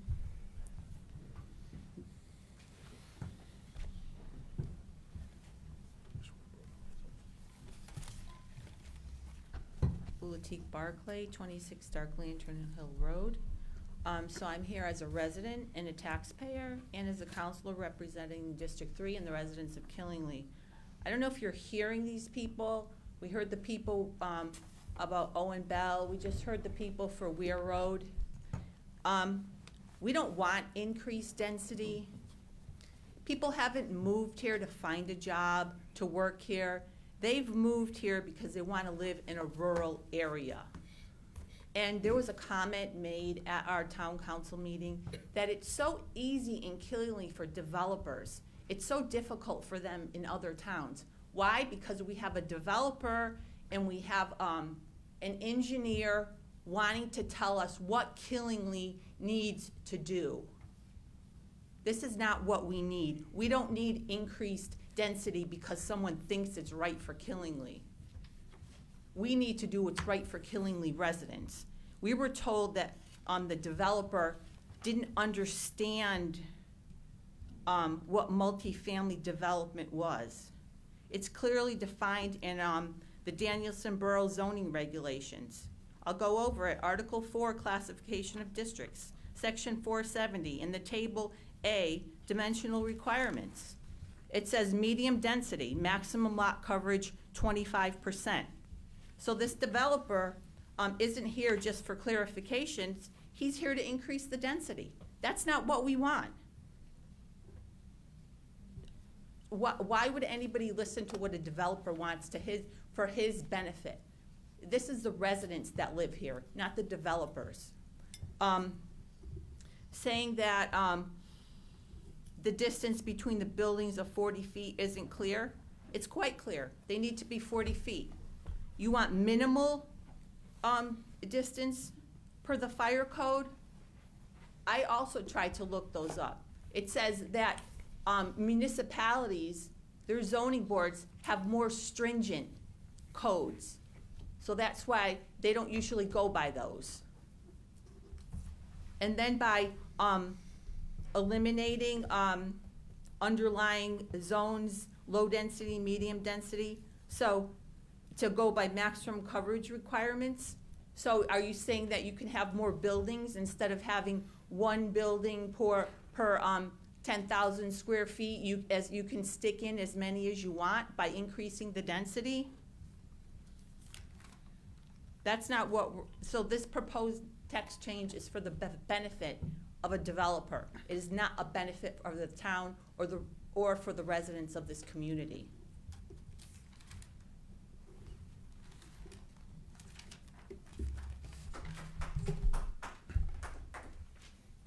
Please don't do that.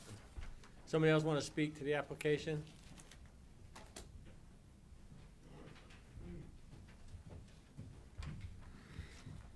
I thought we could clap.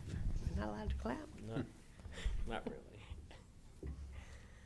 Michelle Murphy, 325 Breakneck Hill Road, Dayville, Connecticut. I'm against this. In regards to the text changes in the multifamily housing development, I would like to urge the staff and Planning and Zoning Commission to err on the side of less lot coverage and less density rather than approving any language that would increase lot coverages and densities. I feel from speaking with the townspeople in private and listening to the last few P&Z meetings that there is a majority of people that wish to keep Killingly rural, more rural. The people I'm hearing from do not want significant increases in density. Speaking as a citizen, I feel the same. When conflicts arise in the text language, please err on the side of text language that is less dense and less lot coverage. Again, to reiterate what Ula said, you're going to change low density from 20 to 30%, medium density from 30% to 35%, and high residential from 30% to 40%. I did do a little math on that, Keith, just sitting right there. If you had a 40,000 square foot lot and 8,000 area building, that's 20%. It would go to 12,000 square feet for the 40%. No, the 30%. So 20% is 8,000 square feet on a 40,000 square foot lot, and 30% is 12,000 feet on a 40,000 square foot lot. Thank you. Anybody else?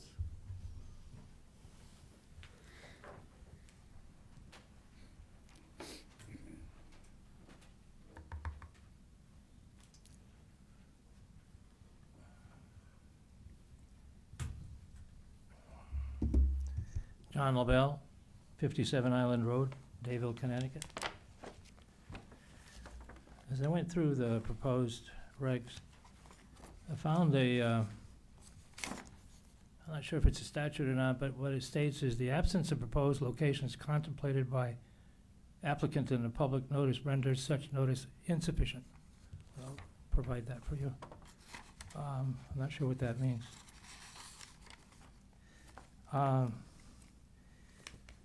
We have a planned development. It says the intent is, section 120, to prevent the overcrowding of land and undue concentration of population, to provide for the beneficial circulation of traffic throughout the town, having particular regard to the avoidance or lessening of congestion in the streets. What section was that, John? I'm sorry. What section was that? Article 1, Section 100, title, it's the beginning, I'm sorry, 120, intent, Section 120. Paragraph 5 is to protect and conserve the existing or planned character of all parts of the town, and thereby aid in maintaining their stability and value, and to encourage the orderly and beneficial development of all parts of the town. On to the proposed modifications. People have already spoken to the density impact, 20% to 30% or a 50% increase in the amount of density, I think. On paragraph 4, the minimum distance between principal buildings shall be based on minimal fire code requirements. Now, under the building code that you have, actually states, I have a former president of the Connecticut Building Officials Association that I go to for these kinds of things, because I'm not an expert in this. Exterior walls, table R 302.1, parenthesis 1. Exterior wall element, minimum. Okay, I found this on the web for what is Really? table R 302 to 1 parenthesis 5. Check it out. Okay. See, there it is. All right, you got that? I told you to stay home. Minimum fire separation distance, 0 feet. Fire resistance rating, 1 hour. Do you know what a 1 hour separation is in a fire, in a construction? It's basically a wall with 2 layers of fire code sheetrock on each side. That's gonna protect you, okay? A non-fire resistance rating, 0 hours, up to 5 feet. So basically, it allows for larger facilities to be built without separation of space. Human beings thrive on space. But they also are protected by fire protection, fire walls. And very early on in my career, I was working on 3-story walk-ups in Hartford. And there was a point in time when every two apartments, you had a firewall that went up through the roof.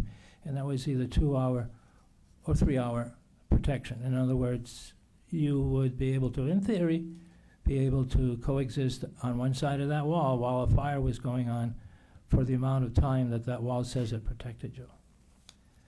But there are charts in the building code. Table 705.5, which is for, I believe, commercial. It goes into higher protections of firewalls.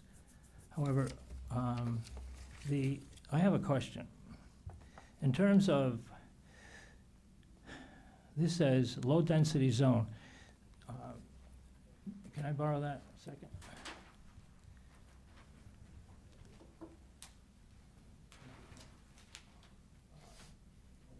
If you could hold that up.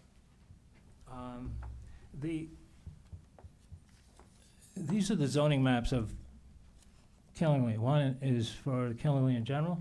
The other one is for the borough. Now, is it my understanding that the light yellow in these drawings get these regulations applied?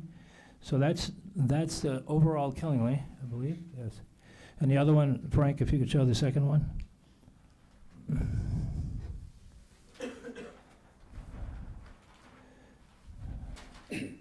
That's the borough. So is it my understanding that those are the areas that would be impacted by low density, medium density, and residential high borough zone? Right up there. We'd have to look closer at the map, and I think that map's actually upside down, the one that you have in the front. It's upside down, Frank. One of them's upside down. Frank, Frank. Okay. No, I was just trying to read, I'm like, doesn't look right. Jonathan, could you identify which one is the rural residential high? Residential high is the darker yellow. The darker yellow, okay. Okay, in the borough. And then low density is the darker yellow in the town. We had to duplicate, there's only so many colors. Right. But they are separated, different maps for the regulations. So those are the areas that would be impacted by these regulations, not small areas. It's a rural community. It's a rural community. What do we need this for? We're not in Hartford. Paragraph 4. You want to strike out principal structures within the development shall be separated by no less than 40 feet. Why don't we just take that out and let the building code or the fire code, in its minimum fire code requirements. You know what the codes are in the United States, which, by the way, were established in 1955? They are minimum requirements. So you're gonna take a minimum requirement and take another minimum requirement of the minimum requirement, all right? So would you rather buy a car with 4 tires and no spare, or a spare in the trunk? I don't know, maybe that's not a right analogy. I think you're making your point, so. Yeah. So, item number 9. It doesn't say, the last of that says, all such walks, this goes to accessibility. Accessibility for the handicap. Okay, the last sentence doesn't say in accordance with whatever, it should be in accordance with. And there are federal and state codes that apply to accessibility, which are insufficient, okay? I worked for the architect who actually, in the 50s, developed with the International Council of Architects in Paris, France, to develop the first accessibility codes. And believe me, 2 feet next to a door going out of a bathroom does not do it for someone in a wheelchair. Multifamily, on item number 10. Multifamily density shall be determined in accordance with the requirements of the underlying zone. See building code. That should not be changed. Number 11, structures within the multifamily development shall be externally marked or identified. Exterior unit identification also shall be provided as necessary and shall be externally lighted. Doesn't talk about illumination, lighting levels, and there should be more detail in terms of how the brain, you know how the brain works at night, what it's supposed to be doing? If it's being interfered with by lighting, it slows it down and sometimes doesn't do the processing that it's supposed to be doing or likes to be doing. And item number 16, utilities in multifamily housing development shall be installed underground where practical. What developer is going to put underground piping in where you say where practical? Of course it's not practical. It costs a lot more. So take that where practical out. Leave the discretion out. Okay. I've built a lot of projects around the country. I know how to work these things to my favor as a developer. Principal buildings within a multifamily housing development shall be coordinated in terms of architectural colors, texture, and scale. There's your hook to establish an architectural review. Doesn't have to be prejudicial, but it needs to be independent. You know, if you're putting boots on, you have to pull up on some bootstrap. The bootstrap is right here in terms of architectural review. Thank you for your time. I hope I didn't take too much of it. Thank you. Anybody else want to speak to this application?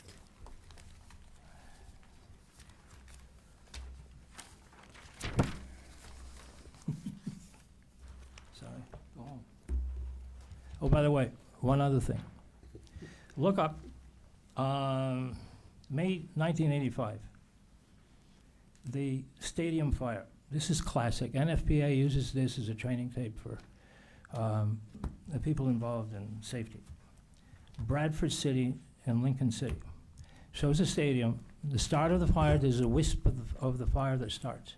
In 2.5 minutes, that entire stadium is in a conflagration. Take a look at that tape.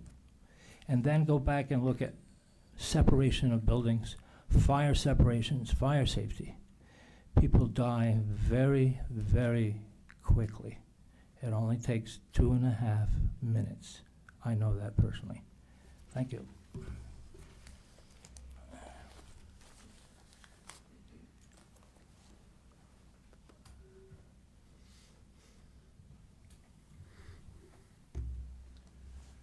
Jason Anderson, 125 Lake Road. I want to start with part of what drew me to Killenly is the rural nature here. I love this area, and have come to call it home for the past 12 years. And one thing, and as an elected official, one thing I hear a lot when I'm out knocking doors is people like the rural nature of Killenly. They don't want to see it overdeveloped. With that being said, I would like to know if the developer has made himself familiar with our plan of conservation and development, specifically section 3.4A, which is housing goals, policies, and actions, and 3.5A, which is land use goals, policies, and actions. That being said, if he has made himself familiar with it, how he feels these text changes fall within our plan of conservation and development. That's all I have. Good point.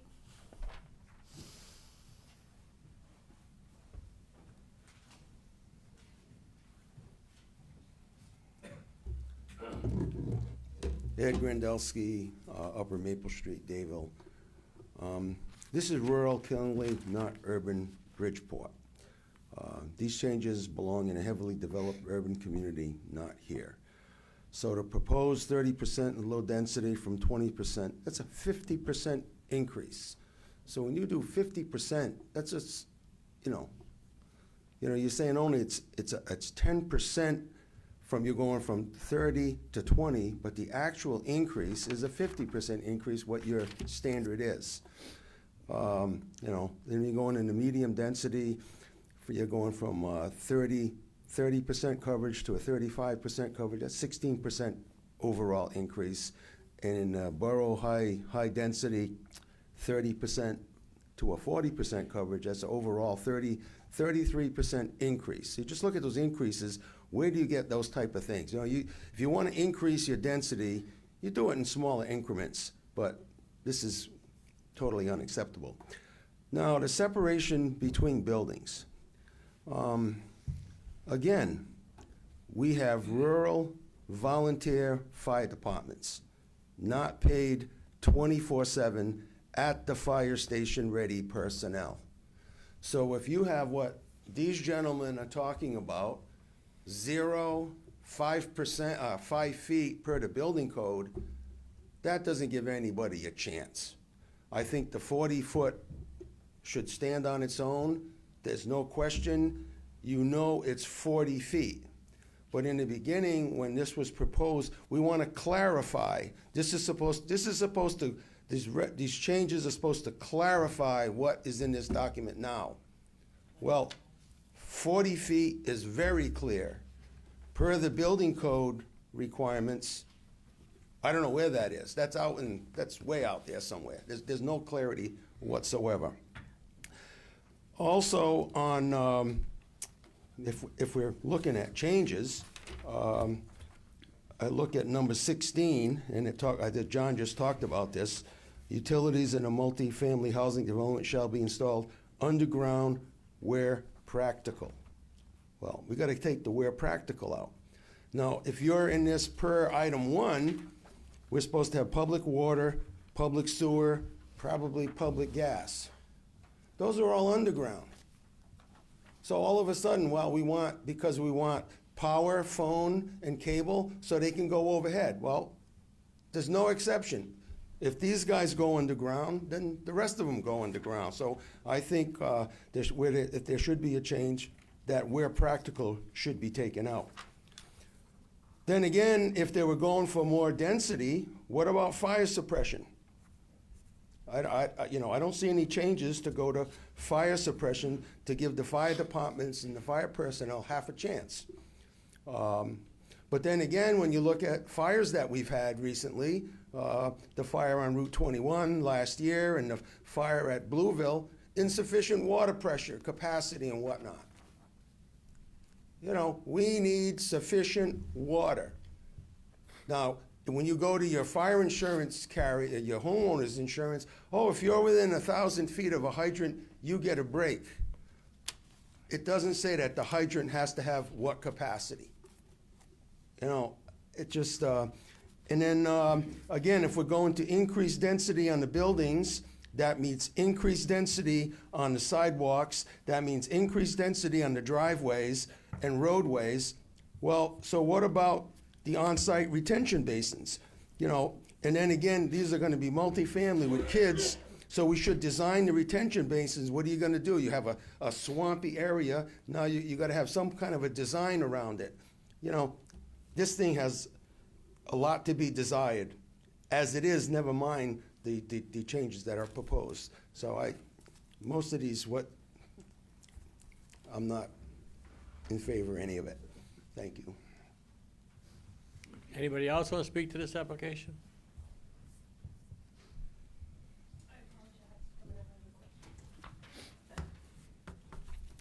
Michelle Murphy, Breakneck Hill Road, 325. Sorry, I had a question about the PRDs because I had to run back and look. So when I look at the PRDs, they look like only two kinds, independent residential living and residential life care community, which I could be wrong, but when I looked it up, I thought that was like elderly and disabled, whereas multifamily is anyone. That could be wrong, you guys can correct me, but I know that people have more tolerance for like an elderly complex, and they already have provisions for more density. So this is something totally different by my read, but that could be wrong, so thank you. You want to weigh in? Well, the way the commission's looked at it is independent residential living has been single family units. And then the residential life care communities are things like Westview. So that's how they're doing that. It says disabled for IRL, so thank you. Yes. It's the residential life care communities. That's what it's about. That's a state classification, actually a state definition. It's like the Westview complex. That's how they got their 75 units on that property. So, but IRL is independent residential living, which is single families, not disabled.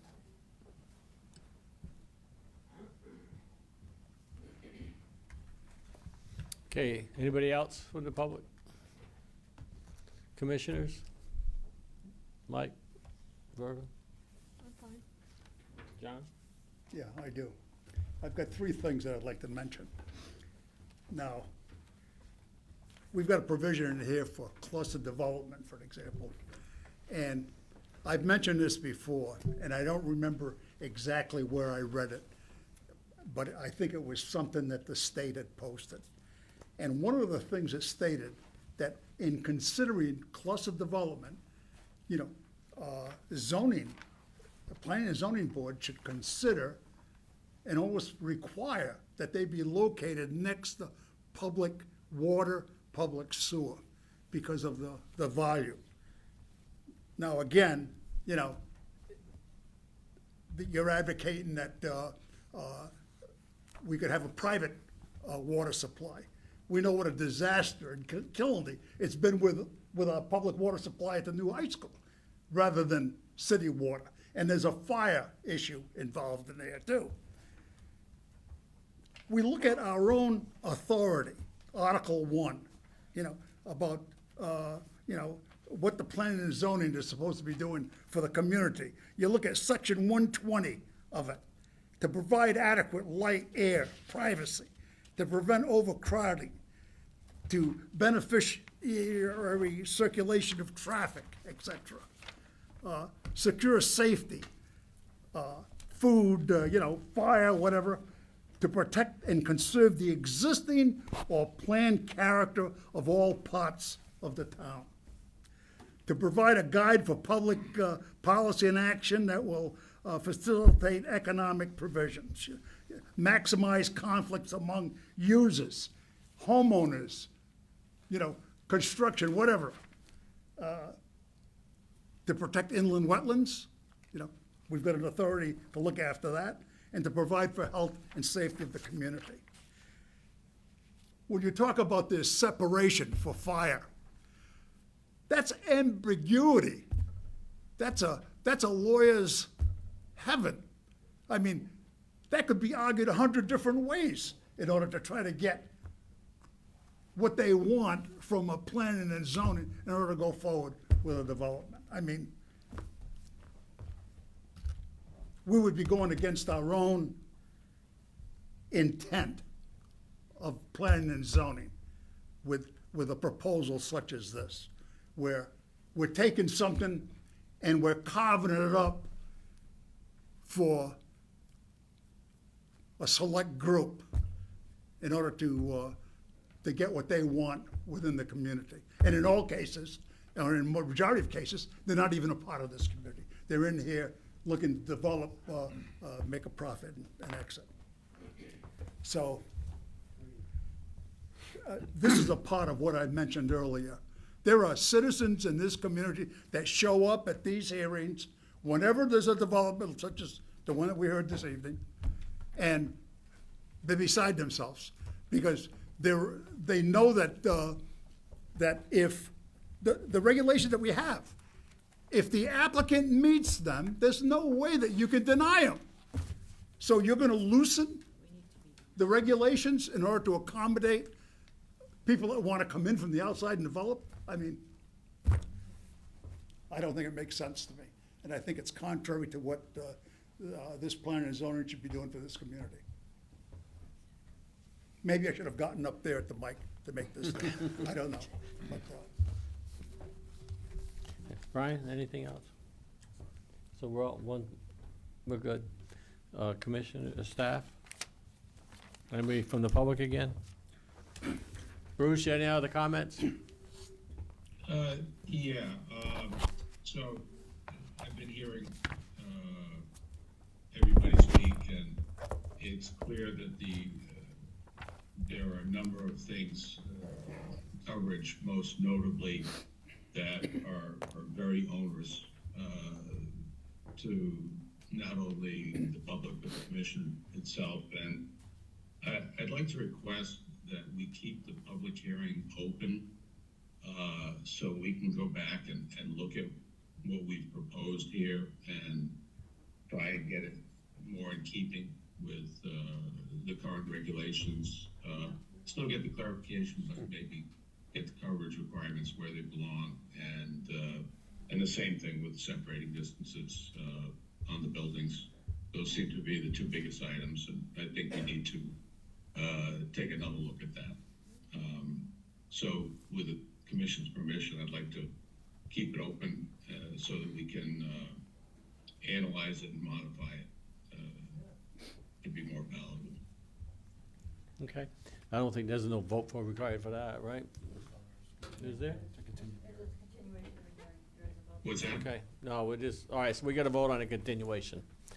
I'll make a motion to continue, or is that premature? No, I guess not. Go No, ahead. not tonight.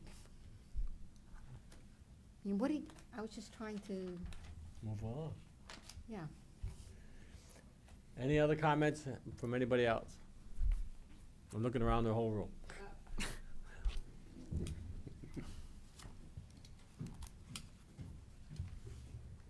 I don't think there's any need for continuance. You guys are the experts, and I can't say how much I appreciate your knowledge all the time. But it's clear. I don't know why you would continue, honestly.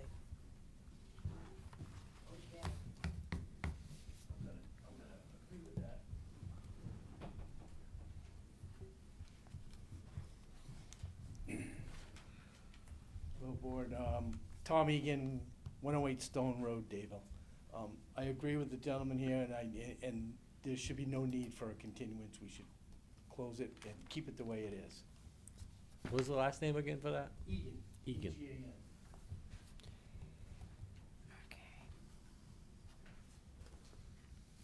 Okay. Emery, give us your input. A continuance or not or to close would be totally up to the commission. It'd be up to you what you want. If you feel that they can make changes or make it less, as he put it, onerous, that would be up to you. You got a comment, Brian? All right, well, I'll take a motion. Is this open for comment now? No, this is a motion. Now it's a Oh, motion. it's a So motion. Whatever commissioners decide. Somebody make a motion. To close or continue? I'll make a motion to continue the public hearing to the next meeting. We got a motion on the floor to continue. We have a second. I'll second it, but So you second it. Any further discussion? Just one comment, the next public hearing, I believe, is Monday, March 18th. It'd be in this room at 7 o'clock, if you are to continue it. Yeah. Mr. Chairman. You should say that, you should say the date and time. Discussion is only on the issue to close, right? Close We can't or- argue on Right. why it should or should not be closed. Is that correct? Right. The discussion's on the motion to continue. Pardon? It's the motion to continue, not close. not Yeah, close. yeah, I stand corrected. Okay. And so my reason to continue it is we've done it for every other applicant. We've given them time to go back and revisit any applications put in front of us, whether you agree or disagree with the application at this point. I think it's consistent upon us to give the application every benefit of the doubt, to go back and address comments that have made, whether it's this hearing or any other hearing, come back, represent, and again, if commissioners like it, don't like it, you can vote on it next meeting. Okay, so we can debate or Well, comment on it's- this. yeah. Am I correct? Okay. My feeling is, this is something that we should be doing, looking at the regulations and making sure that not only does a prospective builder have what they're entitled to under the regulations, but the rights of the homeowners and businesses within the community. This is up to us to take a look at this, not to have, and no offense, outside people coming in and saying, look, this is what we want you to change our regulations to. And John, this is what we're doing. So again, this was put in front of us now versus us bringing it up, but you have every opportunity to go through this proposed amendment and make any changes whatsoever during the public comment period and have the applicant go back and try to address them. So this is the time for you to look at those and make comments. Right? I don't think that's So, necessary. You just said it's up to us to look at them. So Yeah. again, it's up to us to look at them right now. So again, that's another reason to keep this open, provide comment to the applicant, he can go back and address those comments. Okay, we got a motion on the floor in a second. Do we have, any more discussion, commissioners? Mike? Nope. Berger? I'm fine. John? You're We're all voting? set? No. And Brian? You're All set. All set. Roll call, please. Ed, please, thank you.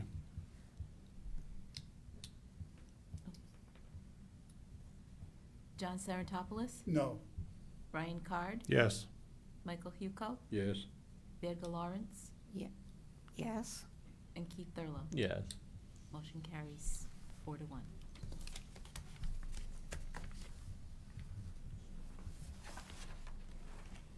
Okay. I will step out again for unfinished business.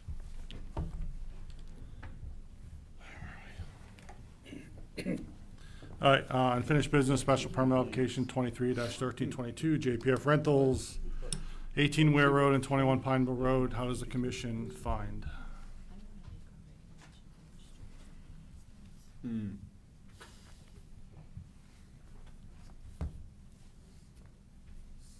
You need a motion.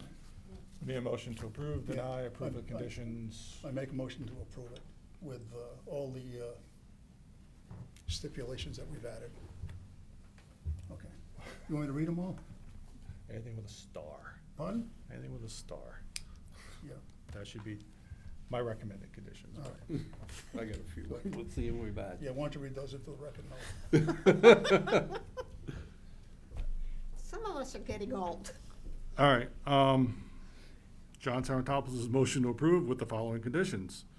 Sidewalks installed around the parking lots, pervious, to make sure we don't exceed the requirements. Pedestrian crossings at the intersections. Community center will have a second door added to the back or somewhere to the building for emergency egress. The 5-foot grading easement will be executed and provided for the record regarding this application.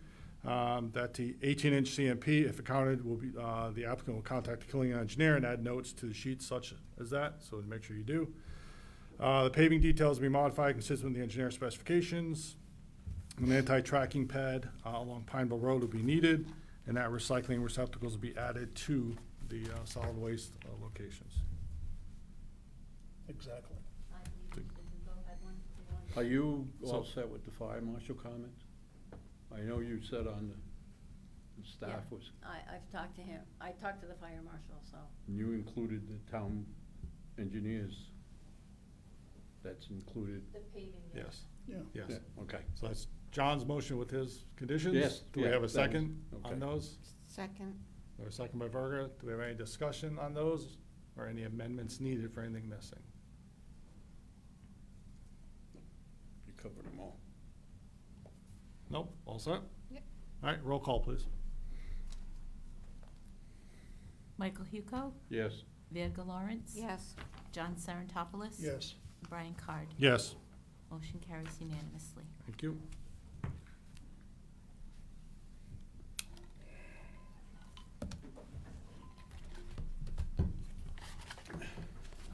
I'll get Keith.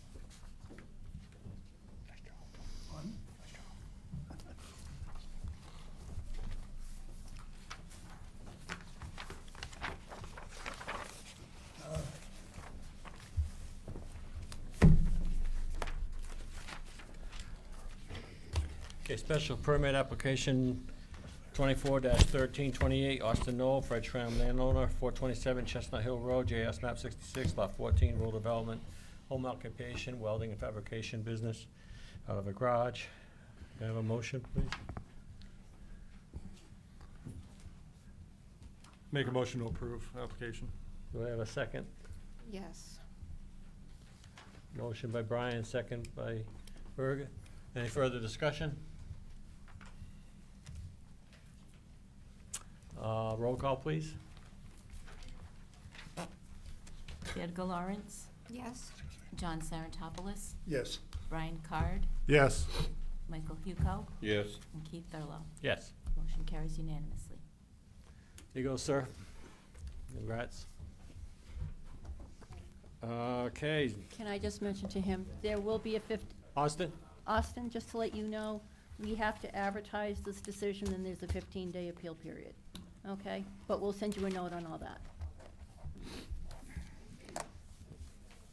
Okay, zone text change application 24-1329 is continued to March 20th, March 18th March 18th. at 7 o'clock. New business site plan review application 24-1330, Samantha and William Mengi, 476 Bailey Hill Road, JS map 170, lot 12.2, 2.8 acres, rural development, construction of a one-bedroom accessory dwelling with garage. Receive and consider allowing staff to conduct a site plan review. I personally would be in favor of site plan review by staff. Anybody make a motion to say anything they want? What do you want? I'm saying yes, what you said. So you're gonna make a motion to that? Yes, that's my motion. Second? Second. Second, Jonathan? John, I'm sorry. Any further discussion? Roll call, please.